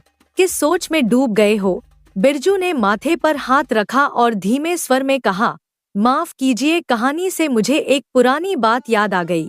मुझे लग रहा है कि मुझसे बहुत बड़ी गलती हो गई है। सेठ और सेठानी दोनों अब चौकन्ने हो गए। सेठ ने थोड़ा झुककर पूछा, कौन सी गलती? सब ठीक तो है ना? बिरजू ने एक गहरी सांस लेते हुए कहा, सेठ जी, अब आपसे क्या छुपाना। असल में मैं एक राजा के दरबार में नौकरी करता था। जब मैंने वह नौकरी छोड़ी और अपने गांव लौटने लगा तो राजा ने मुझे इनाम स्वरूप 5 थैलियां सोने की मोहरों से भरी हुई दी। रास्ते में जब इस गांव के पास पहुंचा तो मुझे डर हुआ कि इन थैलियों को लेकर घूमना सुरक्षित नहीं होगा। सेठ की आंखें अब धीरे धीरे चमकने लगी। तो फिर क्या किया? उसने सावधानी से पूछा। मैंने वो 5 थैलियां इस गांव के बाहर जो नदी बहती है उसके किनारे एक पुराने सूखे पेड़ के नीचे दबा दी। सोचा कि सुबह होते ही निकाल लूंगा और आगे बढ़ूंगा, लेकिन अब अफसोस हो रहा है। क्यों? सेठानी ने पूछा। क्योंकि अगर मुझे आप जैसे ईमानदार लोगों के घर में ठहरना था तो मेरी थैलियां यहाँ और भी ज्यादा सुरक्षित होती, लेकिन अब डर है कि पेड़ के नीचे से कहीं कोई उन्हें चुरा न ले। सेठ के मन में अब लालच के बीज पूरी तरह अंकुरित हो चुके थे। उसने तुरंत गंभीर स्वर में कहा, भाग्यवान मेहमान को ज्यादा परेशान नहीं करना चाहिए। जाओ, जाकर अपने कमरे में आराम करो। सेठानी अब सब समझ चुकी थी। वह कुछ कहे बिना चुपचाप उठी और अपने कमरे की ओर चली गई, मगर उसके मन में भी अब लालच की लहरें दौड़ने लगी थी। अगर सेठ जी नहीं गए तो मैं खुद जाऊंगी। 5 थैलियां, कितनी अमीर हो जाऊंगी मैं, उसने बिस्तर पर लेटते हुए सोचा। उधर सेठ चुपचाप बिस्तर पर लेटा रहा। उसकी आंखें अब छत पर नहीं बल्कि उस पुराने सूखे पेड़ के नीचे गड़ी थी। कब ये लड़का सोए और कब मैं वहां पहुंच जाऊं। कुछ ही देर में बिरजू गहरी सांसें लेने लगा, मानो नींद में जा चुका हो। वाह, लड़का सो गया, अब मौका है, सेठ ने मन ही मन कहा। वह बिना आवाज किए उठा, दरवाजा खोला और रात के अंधेरे में धीरे धीरे नदी की ओर चल पड़ा। हवा ठंडी थी और चारों ओर सन्नाटा फैला था। इधर सेठानी की आंखें अपने आप खुल गईं। उसने इधर उधर देखा, लगता है सेठ जी जा चुके हैं, तो क्यों न मैं भी चलूं। वह भी दबे पांव घर से निकली और सेठ के पीछे उसी दिशा में बढ़ गई। लालच दोनों को एक ही राह पर ले जा रहा था, लेकिन वे दोनों नहीं जानते थे कि जिस पेड़ के नीचे वे दौलत खोजने जा रहे हैं वहाँ कोई और भी उनका इंतजार कर रहा है, और वो है नियति। इधर सेठ और सेठानी लालच के अंधेरे रास्ते पर नदी की ओर बढ़ चुके थे। वहीं दूसरी ओर वह, जिसे वे एक भोला भाला राहगीर समझ बैठे थे, बिरजू पूरी तरह से जाग रहा था। उसने चुपचाप आंखें खोली, गहरी सांस ली और धीरे से बिस्तर से उठ खड़ा हुआ। उसके चेहरे पर अब मासूमियत नहीं थी, वहां अब समझदारी और संकल्प की छाया थी। तो आखिर दोनों लालच में फंस ही गए। अब वक्त है न्याय का। वह दबे पांव घर के भीतर बढ़ा। हवेली अब एकदम शांत थी, मानो खुद भी अपने मालिक की बेईमानी पर शर्मिंदा हो। वह बिना समय गंवाए सीधा उस कमरे में पहुंचा जहां सेठ अपनी तिजोरी रखा करता था। कमरा भरा हुआ था सोने चांदी के सिक्कों से, बेशकीमती आभूषणों से और उन सब चीजों से जिन्हें सेठ ने न जाने कितने गरीबों का हक छीनकर इकट्ठा किया था। बिरजू ने एक एक चीज को ध्यान से देखा। ये सब कुछ उन गरीबों की आह का नतीजा है। अब ये उसी के पास जाएगा जिसे इसकी सबसे ज्यादा जरूरत है। उसने एक मोटी पोटली निकाली और तिजोरी में जितना भी माल था सब उसमें भर लिया। मोहरे, जेवर और सबसे अहम, लता के घर और खेतों के असली दस्तावेज। अब बिना किसी आवाज के, बिना किसी हड़बड़ाहट के वह घर से बाहर निकल गया और सीधा उस बाग की ओर बढ़ा जहां लता और उसका परिवार दुखों की चादर में लिपटे बैठे थे। अगली सुबह जब सेठ और सेठानी थकार कर खाली हाथ घर लौटे तो जैसे जमीन उनके पैरों तले खिसक गई। दरवाजा खुला, अंदर का दृश्य देखकर उनकी चीख निकल गई। हे भगवान, हम तो लुट गए। सेठ जमीन पर गिर पड़ा। तिजोरी खुली थी और उसके अंदर की हर चीज गायब। वही तिजोरी जिसे वह अपनी शक्ति समझता था अब उसके घमंड का कब्रगाह बन चुकी थी। हम लालच में इतने अंधे हो गए कि पहचान ही नहीं पाए कौन लुटेरा है और कौन भला इंसान। सेठानी रोती रही और सेठ के चेहरे पर पश्चाताप का पसीना बहता रहा। उधर बाग में सुबह की पहली किरणों के साथ एक नई उम्मीद जागी। बिरजू ने लता और उसके परिवार को सारी बात विस्तार से बताई। जब उन्होंने सुना कि वह रातों रात सब कुछ लेकर वापस आया है तो वे हैरान रह गए। और जब उसने वो दस्तावेज निकाले तो जैसे उम्मीदों के मुरझाए फूल फिर से खिल उठे। सेठ ने आपसे झूठ कहा था कि आपने खाली कागज पर हस्ताक्षर किए थे, बिरजू ने कहा, बल्कि सच्चाई ये है कि हस्ताक्षर सीधे जमीन और घर के असली कागजों पर थे और अब ये कागज वापस आपके हैं। लता की माँ की आंखें भर आईं।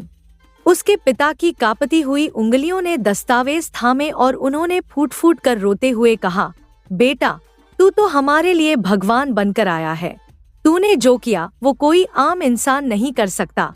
बिरजू मुस्कुराया, फिर लता की ओर देखा। लता की आंखों में अब कोई उलझन नहीं थी, बस एक विश्वास था, एक अपनापन। फिर सबकी रजामंदी से बिरजू और लता गांव छोड़कर दूर एक शांत जगह पर बस गए। उन्होंने एक छोटा पर प्यारा सा घर बनाया। मेहनत, ईमानदारी और सच्चाई की नींव पर खड़ा हुआ। लता का परिवार भी अब सुखी था। जिनके जीवन में अंधेरा था, बिरजू ने उनके लिए दीपक बनकर रास्ता दिखाया था। और इस तरह एक भोला भाला भूखा नौजवान, जो कभी दूसरों की दया पर पलता था, आज दूसरों की जिंदगी संवारने वाला बन गया था। अगली कहानी। अशोकनगर राज्य के छोटे से गांव सुखपुरा में, जहां चारों ओर हरियाली ही हरियाली थी, सुखी राम और दुखी राम नाम के दो जुड़वा भाई रहा करते थे। दोनों दिखने में एक जैसे थे, परंतु स्वभाव में बिल्कुल विपरीत। गांव के लोग उन्हें सुख दुख के नाम से भी जानते थे। दोनों किसान थे, पर उनके कार्य करने के तरीकों में जमीन आसमान का अंतर था। प्रभात की पहली किरण से पहले ही उठकर दुखी राम अपनी खेती में हाथ बंटाने निकल पड़ता। उसके हाथों में जैसे जादू था। जिस खेत में वह बीज बोता, वहां फसल लहलहा उठती। उसके खेतों में सोने सी फसल खड़ी हो जाती थी। दुखी राम मेहनत में विश्वास करता था। उसकी आंखों में प्रगाढ़ स्नेह और चेहरे पर सदैव मुस्कान रहती थी। वहीं दूसरी ओर सुखी राम अपने नाम के विपरीत जीवन में कभी सुखी नहीं था। सूरज ढलने के बाद ही वह खेतों में निकलता, वह भी केवल दिखावे के लिए। उसकी नजर हमेशा दूसरों की संपत्ति पर रहती। अपनी फसल से ज्यादा वह अपने भाई की फसल के विषय में चिंतित रहता। सुखी राम आलस्य और चालाकी का पुतला था। एक शरद पूर्णिमा की संध्या थी। आकाश में चांद पूरी चमक के साथ मुस्कुरा रहा था। सुखी राम अपनी चारपाई पर आराम फरमा रहा था। उसके विचारों का तांता कभी नहीं टूटता। वह सोच रहा था, भगवान ने मेरे साथ कितना अन्याय किया है। नाम दिया सुखी राम, पर सुख कहाँ है मेरे जीवन में। मेरा भाई दुखी राम कहलाता है, पर उसका खेत तो स्वर्ग सा खिलता है।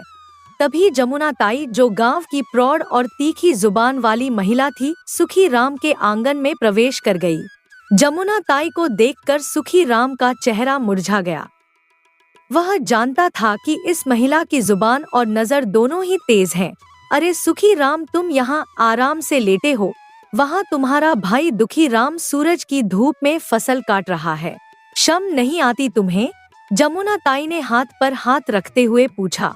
उसकी आवाज में व्यंग्य का स्वर था। सुखी राम ने खड़े होकर नींद से भरी आंखों से जमुना ताई को देखा। अरे जमुना ताई, मैंने तो कल ही सारी फसल काट ली थी। मेरा खेत तो साफ हो चुका है। झूठ बोलने में उसे कोई हिचक नहीं थी। जमुना ताई दबे स्वर में मुस्कुराई। समझ गई, लगता है हर साल की तरह इस बार भी तेरे भाई की फसल तेरी फसल से दुगनी होगी। यह सुनकर सुखी राम के मन में जैसे ज्वाला भड़क उठी। उसके चेहरे पर गुस्से के भाव साफ झलक रहे थे। वह बिना कुछ कहे तेज कदमों से दुखी राम के खेत की ओर चल पड़ा। सूरज की किरणें अब पश्चिम दिशा की ओर झुक रही थी। खेतों में सुनहरी फसल को देखकर किसी भी किसान का मन प्रफुल्लित हो जाता। दुखी राम अपने हाथों से फसल काट रहा था। उसके माथे से पसीने की बूंदें टपक रही थी, पर उसके चेहरे पर संतोष का भाव था। अचानक सुखी राम ने आकर दुखी राम का कंधा पकड़ लिया। दुखी राम ने मुड़कर देखा।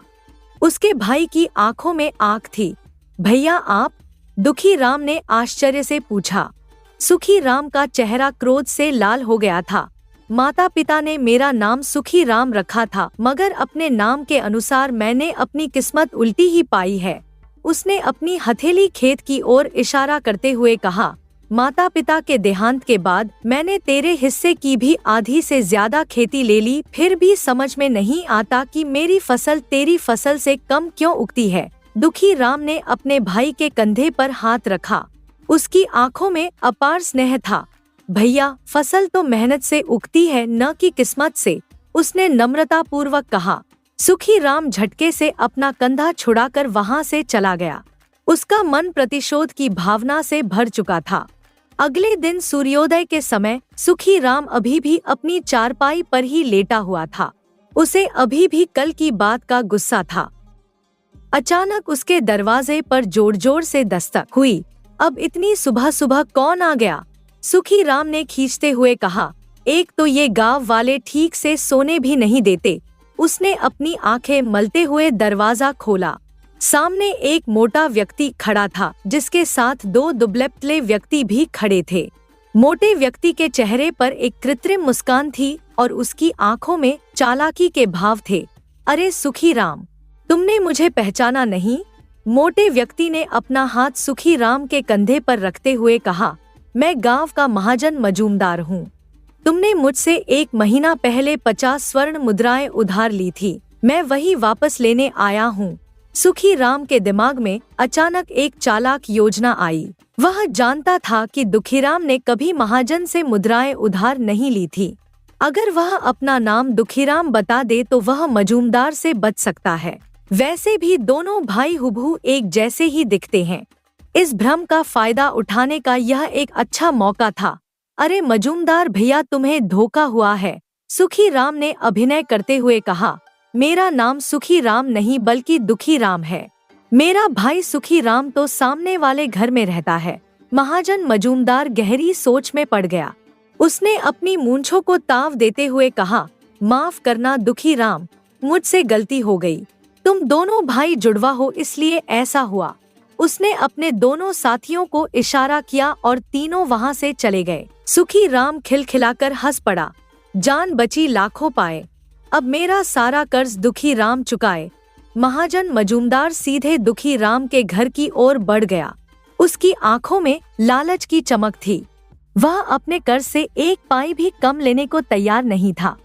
दुखी राम अपने आंगन में पेड़ों को पानी दे रहा था। जब महाजन मजूमदार ने उसके दरवाजे पर जोर जोर से दस्तक दी तो उसे लगा कि कोई आपात स्थिति हो गई है। क्या है भाई? दुखी राम ने घबराहट में पूछा। दरवाजा तो तू ऐसे पीट रहा है जैसे कि तेरा मेरे ऊपर कोई कर्ज निकल रहा हो। महाजन मजूमदार के चेहरे पर तिरछी मुस्कान आ गई। बिल्कुल सही कहा सुखी राम, 1 महीना होने को आया है। आज तो 50 स्वर्ण मुद्राएं वापस लिए बिना नहीं लौटूंगा। बता दे रहा हूँ। चलो अब निकालो मेरी मुद्राएं। दुखी राम हैरान रह गया। उसके सिर पर जैसे वज्रपात हुआ हो। अरे भाई, तेरा दिमाग तो ठीक है, कहीं तू नशे में तो नहीं है? उसने गुस्से से कहा। रात को भांग के पकौड़े खा के सोया था क्या? मैंने कौन सी मुद्राएं ली हैं तुझसे? महाजन मजूमदार ने अपनी मुट्ठी कसकर दुखी राम की ओर इशारा किया। देखो सुखी राम, 50 स्वर्ण मुद्राओं के लिए अपना ईमान खराब मत करो। और मैंने कोई भांग के पकौड़े नहीं खाए हैं। दुखी राम ने एक गहरी सांस ली। उसने समझ लिया कि यह कोई गलत फहमी है। अरे भैया, मेरा नाम सुखी राम नहीं है बल्कि दुखी राम है। मेरा भाई सुखी राम तो सामने वाले मकान पर रहता है। जाओ, जाकर उससे अपना कर्ज वसूल लो। मेरे माथे में क्यों दर्द कर रहे हो? जाओ यहाँ से। इतना कहकर दुखी राम ने दरवाजा बंद कर दिया। महाजन मजूमदार अपना सिर खुजाते हुए बोला, मगर मैं जहाँ से आया हूँ उसने तो बताया है कि वो दुखी राम है। दुखी राम, सुखी राम, सुखी राम, दुखी राम। अजीब गोरख धंधा है। जब ये दोनों ही दुखी राम है तो फिर सुखी राम कौन है? अरे अरे, मैं पागल हो जाऊंगा। तभी महाजन के 2 साथियों में से एक साथी बोला, अरे महाजन जी, मुझे लगता है जहां हम पहले गए थे वही सुखी राम है, लेकिन वो तो अपने आप को दुखी राम बोल रहा है। मेरे पास एक उपाय है। इतना बोलकर महाजन का दूसरा साथी महाजन के कान में कुछ बताने लगा। महाजन मुस्कुराते हुए बोला, यह तुमने अच्छा उपाय दिया है, कल इसी को अपनाते हैं। अभी चलो यहाँ से। अब देखता हूँ कैसे बचता है यह सुखी राम। अगले दिन सुबह का आकाश नारंगी रंग से रंगा हुआ था। पक्षियों की मधुर आवाज पूरे गांव में गूंज रही थी। सुखी राम अपनी चारपाई पर अभी भी सो रहा था। तभी फिर से महाजन मजूमदार सुखी राम के घर का दरवाजा खटखटाने लगा। सुखी राम चौंक कर उठा। उसके मन में अब भय था कि कहीं महाजन को सच्चाई तो पता नहीं चल गई। उसने जल्दी से दरवाजा खोला। सुखी राम दरवाजा खोलकर महाजन से गुस्से में बोला, अरे भैया, तुम्हें बताया तो था कि मैं सुखी राम नहीं दुखी राम हूँ। महाजन मुस्कुराते हुए बोला, मैं जानता हूँ, इसलिए तो तुम्हारे पास आया हूँ। दरअसल कल मुझसे एक बहुत भारी भूल हो गई। 50 स्वर्ण मुद्राएं तुम्हारी तरफ नहीं, बल्कि 100 स्वर्ण मुद्राएं मेरी तरफ तुम्हारी निकल रही हैं। सुखी राम की आंखें चमक उठीं। उसके मन में लालच का भूत सवार हो गया। क्या कह रहे हो? उसने अविश्वास से पूछा। महाजन ने अपनी मोटी गर्दन हिलाते हुए कहा, माफ करना सुखी राम, तुम्हें शायद याद न हो, लेकिन मेरे खाते में लिखा है कि बहुत सालों पहले मैंने सुखी राम से 200 स्वर्ण मुद्राएं उधार ली थी, जिनमें से 100 मैंने उसे लौटा दी और बाकी बची स्वर्ण मुद्राएं मैं तुम्हें आज लौटाने आया हूँ। लेकिन तुम सुखी राम ही हो ना? सुखी राम के चेहरे पर खुशी के भाव थे। उसकी आंखों में लालच की चमक थी।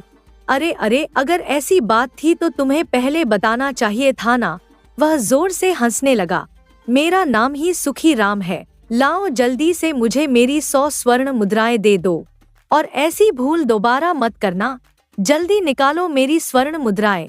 यह सुनकर महाजन ने अपने दोनों साथियों की ओर इशारा किया।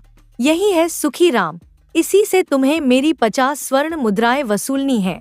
अब कैसे वसूल करनी है यह तुम जानो। इतना कहकर महाजन वहां से चला गया और महाजन के दोनों साथी सुखी राम को बुरी तरह से पीटने लगे। सुखी राम चीखता हुआ बोला, अरे भैया रुको, अरे हाय, अरे अरे मत मारो भैया, अरे मोरी मियाँ, अरे कूट दियो रे, अरे शरीफ के साथ होशियारी अच्छी नहीं, अरे छोड़ दो भाई, अरे अरे मार डाला रे। इतना बोलकर सुखी राम ने तुरंत 50 स्वर्ण मुद्राएं उन दोनों को पकड़ा दी। वे दोनों हंसते हुए वहां से चले गए। सुखी राम ने अपने आंसू पोंछे और अपने भाग्य को कोसने लगा। कुछ दिनों बाद की बात है। सुखी राम अपने खेत में हल चला रहा था। सूरज की तीखी धूप उसके शरीर पर पड़ रही थी। पसीने से तरबतर वह अपने भाग्य को कोसते हुए काम कर रहा था। तभी उसका भाई दुखी राम हवा के झोंके की तरह दौड़ता हुआ आया। उसके चेहरे पर खुशी के भाव थे और उसकी आंखों में चमक थी जो दूर से ही दिखाई दे रही थी। भैया, भैया, ये देखिए मुझे क्या मिला है, दुखी राम ने उत्साहित स्वर में कहा। सुखी राम ने देखा कि दुखी राम के हाथ में एक चमकदार हीरा था जो सूरज की किरणों में दमक रहा था। अरे यह तो बहुत ही कीमती हीरा है। सुखी राम की आंखें बड़ी हो गईं। यह तुम्हें कहाँ से मिला? दुखी राम ने खुशी से बताया। मैं खेत में हल चला रहा था, तभी मेरी नजर खेत की मिट्टी पर पड़ी। ये उसके नीचे दबा हुआ था। सुखी राम के मन में लालच जाग उठा। उसके दिमाग में एक विचार कौंधा, इसका मतलब वहाँ पर और भी हीरे होंगे। हो ना हो वहाँ पर हीरे की खदान भी हो सकती है। मुझे कुछ तो करना ही होगा। सुखी राम ने गहरी सांस ली और एक योजना बनाई। देखो दुखी राम, एक बात मैंने तुमसे वर्षों पहले छुपाई थी। सुखी राम ने अपना सिर झुकाते हुए कहा। कौन सी बात भैया? दुखी राम ने जिज्ञासा से पूछा। माता पिता के देहांत के बाद मेरे मन में ज्यादा लालच आ गया था और मैंने तुम्हारे हिस्से की जमीन भी हड़प ली थी। सुखी राम ने अभिनय करते हुए कहा। भाई, लेकिन मुझे मन ही मन बहुत पछतावा है उस बात का। दुखी राम ने अपने भाई को ध्यान से देखा। उसकी आंखों में स्नेह था। भैया, मुझे शक तो था, लेकिन मैंने आपसे कभी कोई शिकायत नहीं की। सुखी राम ने अपने भाई के कंधे पर हाथ रखा। लेकिन मैं प्रायश्चित करना चाहता हूँ। क्या तुम मेरी इसमें कोई मदद करोगे? प्रायश्चित मतलब, मैं चाहता हूँ कि तुम मेरे हिस्से के सारे खेत की जमीन ले लो और अपने हिस्से की छोटी सी खेत की जमीन मुझे दे दो। मैं उस छोटे से टुकड़े में खेती करके अपना गुजर बसर करना चाहता हूँ। सुखी राम ने अपनी मौज में ध्यान रखते हुए प्रस्ताव रखा। यह सुन दुखी राम बुरी तरह से चौंक पड़ा। उसने अपने मन में सोचा, समझ गया, ये भैया अपनी हरकत से बाज नहीं आएंगे। बहुत होशियार बनने की कोशिश कर रहे हैं। यह सोच रहे होंगे कि इस तरह के हीरे मेरे खेत में और भी होंगे।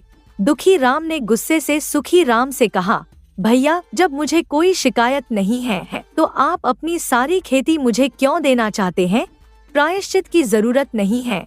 सुखी राम ने जिद करते हुए कहा, नहीं नहीं, मुझे प्रायश्चित करना ही है। तुम मेरी खेती ले लो और मुझे अपनी खेती दे दो। दुखी राम ने अपने भाई की आंखों में देखा।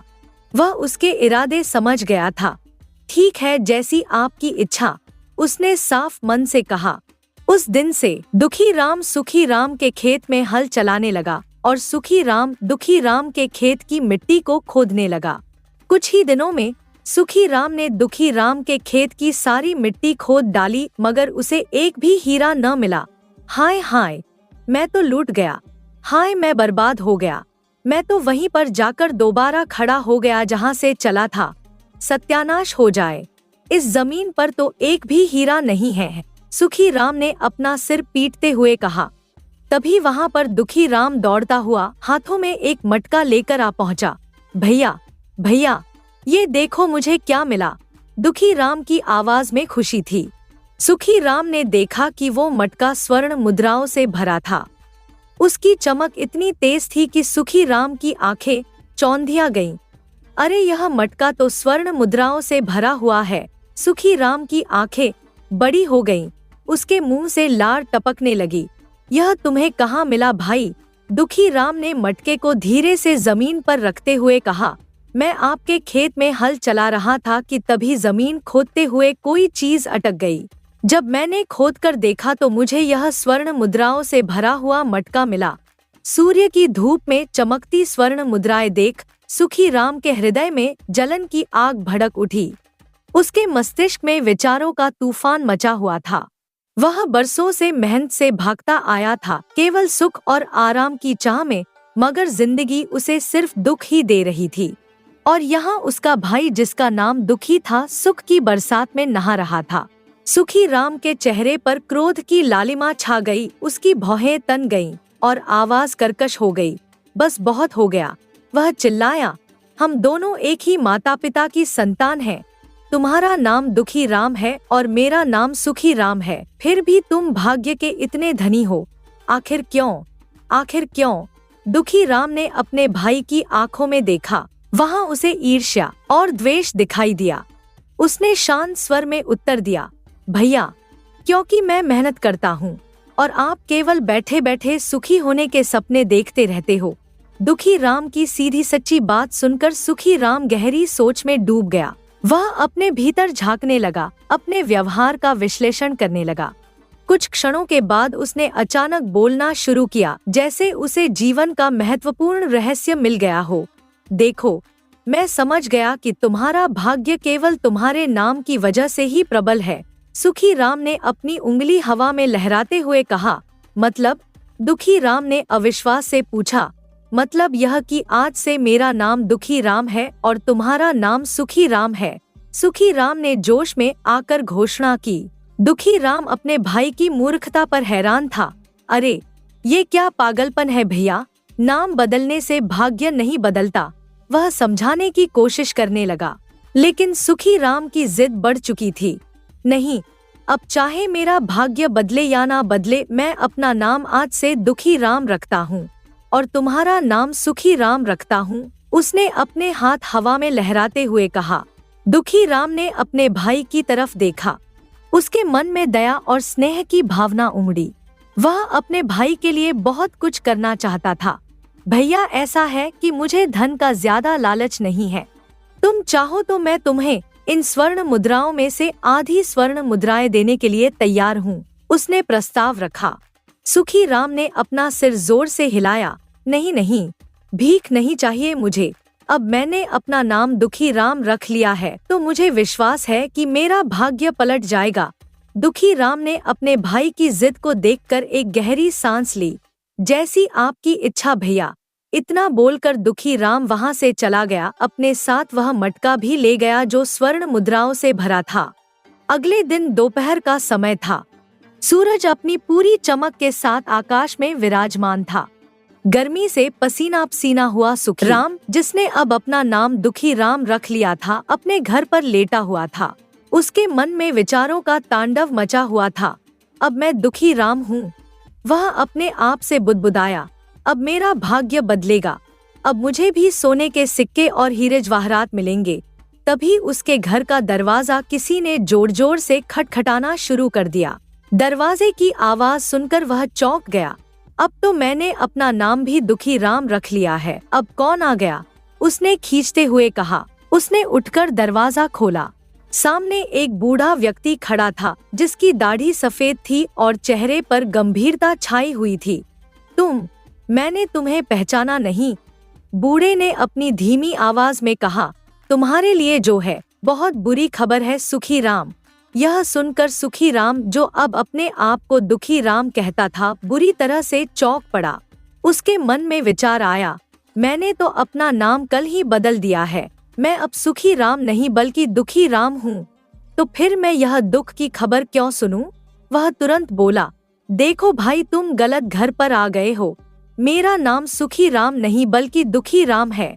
सुखी राम मेरे सामने वाले घर पर रहता है। बूढ़ा व्यक्ति अपने सफेद भौहों को सिकोड़ता हुआ कुछ देर तक सुखी राम को देखता रहा, फिर बिना कुछ कहे चुपचाप वहां से चला गया। उसके कदमों में अजीब सी तेजी थी, जैसे वह किसी महत्वपूर्ण कार्य को अंजाम देने जा रहा हो। सड़क पार करके वह सीधे दुखी राम के घर पहुंचा और दरवाजे पर दस्तक दी। आसमान में बादल छाए हुए थे, जैसे किसी अनहोनी की भविष्यवाणी कर रहे हों। दुखी राम, जिसे अब सुखी राम कहा जाने लगा था, अपने आंगन में फूलों को पानी दे रहा था। दस्तक सुनकर वह तुरंत दरवाजे की ओर लपका। उसकी उदार आंखों में हमेशा की तरह अतिथि सत्कार का भाव झलक रहा था। क्षमा कीजिएगा, मैंने आपको पहचाना नहीं, दुखी राम ने विनम्रता पूर्वक कहा, बूढ़े व्यक्ति के चेहरे को गौर से देखते हुए। बूढ़े व्यक्ति ने अपनी सफेद दाढ़ी को सहलाते हुए गंभीर स्वर में कहा, तुम्हारे लिए बहुत बुरी खबर है सुखी राम। दुखी राम कुछ कहने ही वाला था कि तभी उसे कल की घटना याद आ गई। उसके भाई ने अपना नाम दुखी राम रख लिया था और उसका नाम सुखी राम हो गया था। वह अपने मन में मुस्कुराया, कैसा विचित्र खेल है यह, मेरा नाम तो आज से सुखी राम है। दुखी राम ने अपने कंधे सीधे करके बूढ़े व्यक्ति से पूछा, क्या बुरी खबर है बाबा? उसके स्वर में संयम और धैर्य था, जैसा कि उसके स्वभाव में था। बूढ़े व्यक्ति ने आंखें झुकाकर कहा, कल अचानक तुम्हारे बूढ़े चाचा का निधन हो गया है। उसकी आवाज में दुख का भाव था। उनकी कोई संतान नहीं थी, इसलिए अंतिम संस्कार की प्रक्रिया तुम्हें ही पूरी करनी है। दुखी राम के चेहरे पर गहरे दुख के भाव छा गए। उसने अपने हाथ जोड़कर प्रणाम किया, हे भगवान, उनकी आत्मा को शांति दे। बूढ़े व्यक्ति ने हाथों को आपस में रगड़ते हुए आगे बताया, और तुम्हारे बूढ़े चाचा के नाम बहुत सारी संपत्ति थी। उन्होंने अपनी सारी संपत्ति मरने से पहले सुखी राम मतलब कि तुम्हारे नाम कर दी थी। अब से उस सारी संपत्ति के वारिस तुम ही हुए। यह सुनकर दुखी राम चौंक गया। उसके चेहरे पर आश्चर्य और अविश्वास के भाव साफ दिखाई दे रहे थे। वह गहरी सोच में डूब गया और फिर धीरे से बोला, लेकिन चाचा जी ने सारी संपत्ति सुखी राम मतलब कि मेरे ही नाम क्यों की? बूढ़े व्यक्ति ने थोड़ा सा झुककर जैसे कोई राज की बात बता रहा हो कहा, वो हमेशा कहते थे कि उनके 2 भतीजे हैं। दुखी राम तो मेहनती है और उसके खेत में फसल भी अच्छी होती है, मगर उसका जुड़वा भाई यानी कि सुखी राम, वो एक आलसी व्यक्ति है जो ठीक से मेहनत नहीं करता।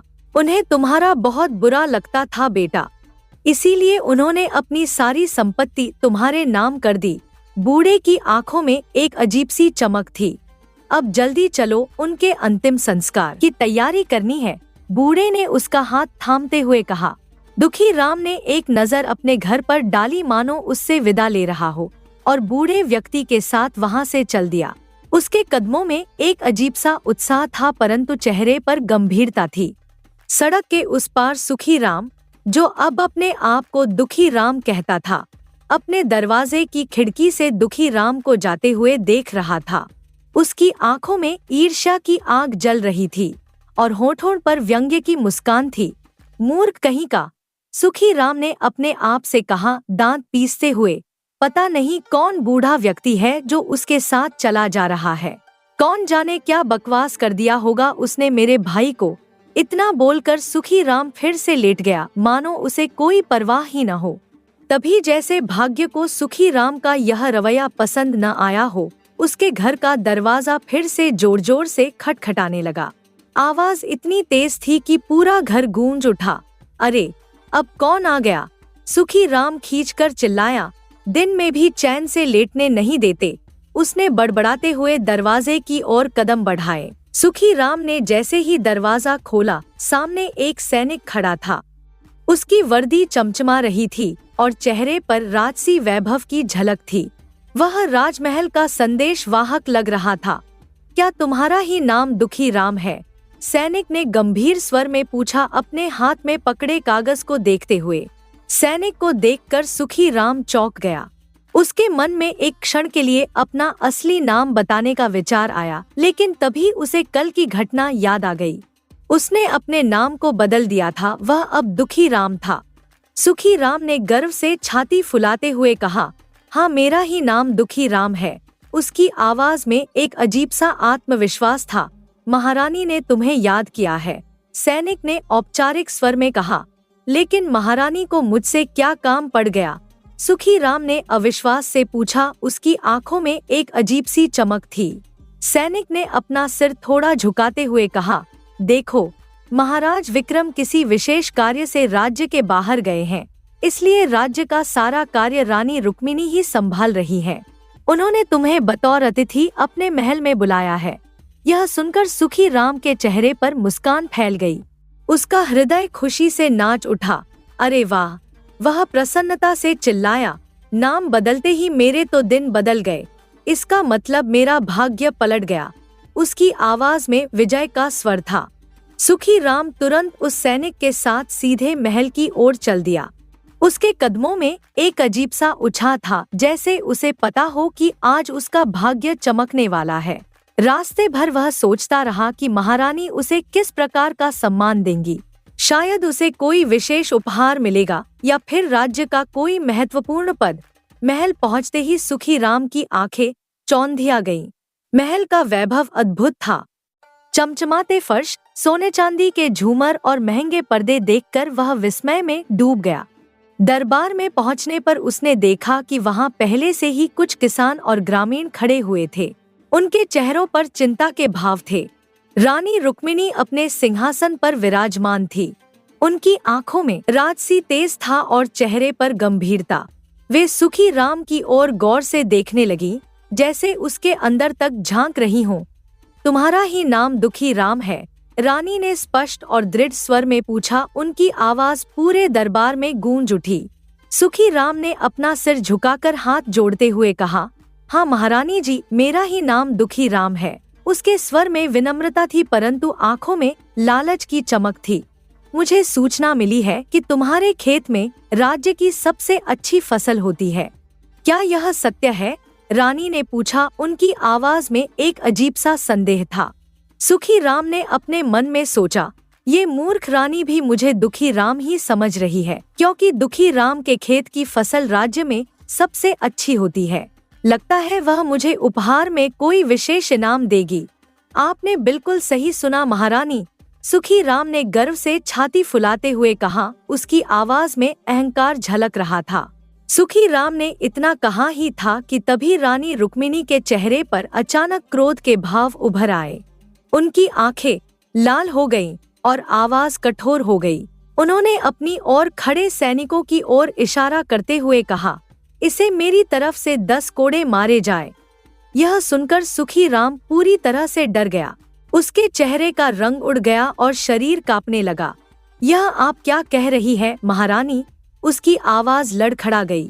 रानी रुक्मिणी ने सिंहासन से उठते हुए अपना हाथ आगे बढ़ाते हुए कहा, बिल्कुल सही कह रही हूँ।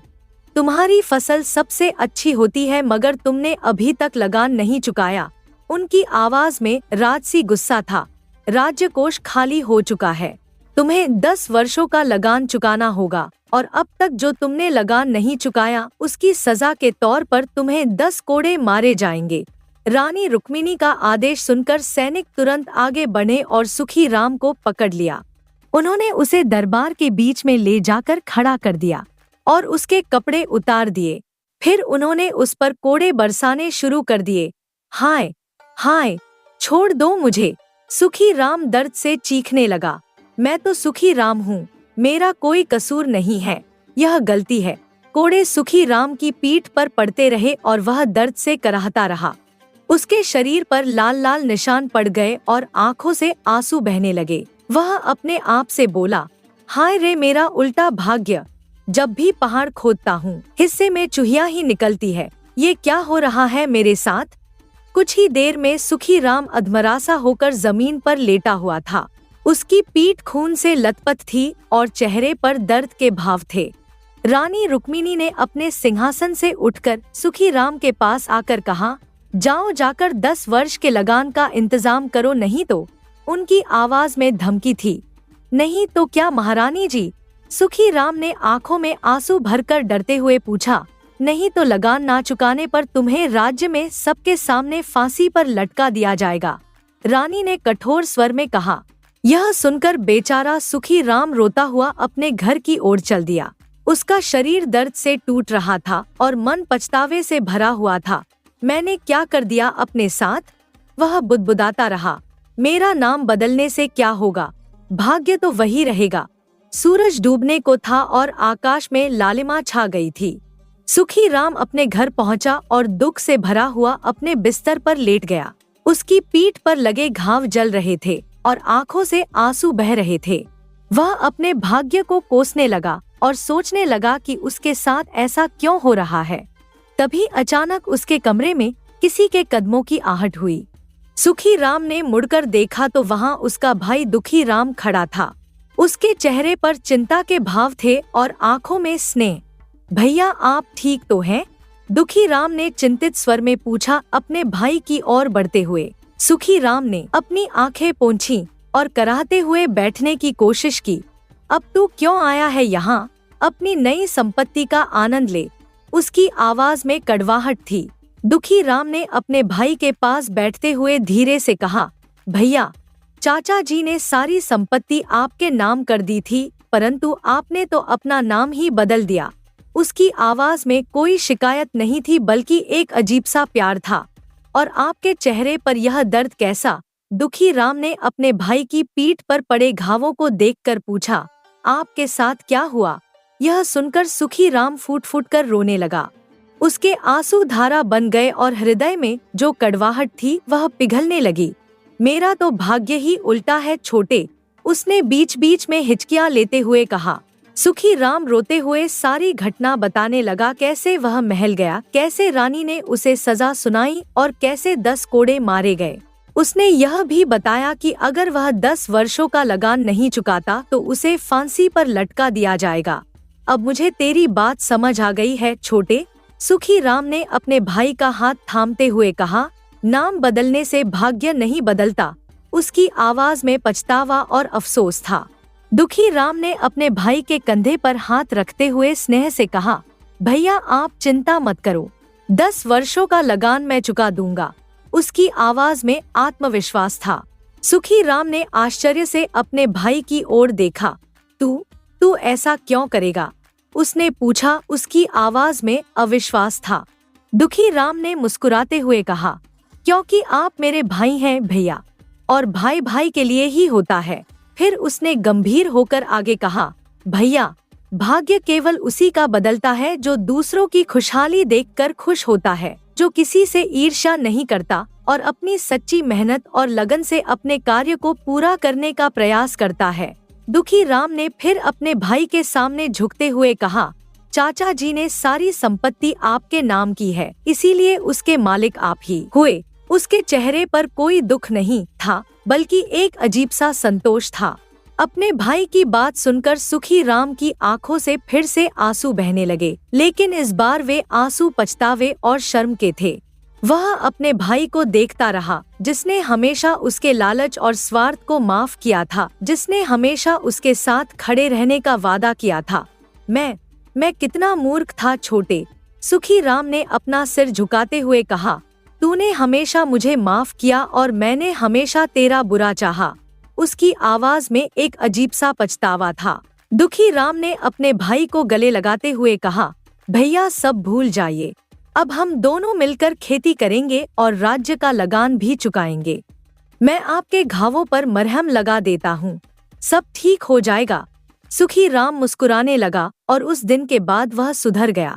उसने अपना नाम वापस सुखी राम रख लिया और अपने भाई के साथ मिलकर खेती करने लगा। उसने अपने लालच और स्वार्थ को त्याग दिया और दूसरों की खुशी में अपनी खुशी खोजने लगा। समय बीतता गया और सुखी राम और दुखी राम की खेती फलती फूलती रही। उन्होंने मिलकर राज्य का सारा लगान चुका दिया और उनके खेतों की फसल राज्य में सबसे अच्छी होने लगी। लोग उनसे प्रेरणा लेने लगे और उनकी कहानी पूरे राज्य में प्रसिद्ध हो गई। अंत में दोनों भाइयों ने समझ लिया कि नाम नहीं बल्कि कर्म से भाग्य बनता है। सच्ची मेहनत, ईमानदारी और दूसरों के प्रति प्रेम से ही जीवन सफल होता है। और इस प्रकार सुखी राम और दुखी राम की कहानी एक ऐसी कहानी बन गई जिसे लोग पीढ़ियों तक याद रखेंगे और जिससे वे सीखेंगे कि भाग्य केवल उन्हीं का साथ देता है जो दूसरों के लिए जीते हैं।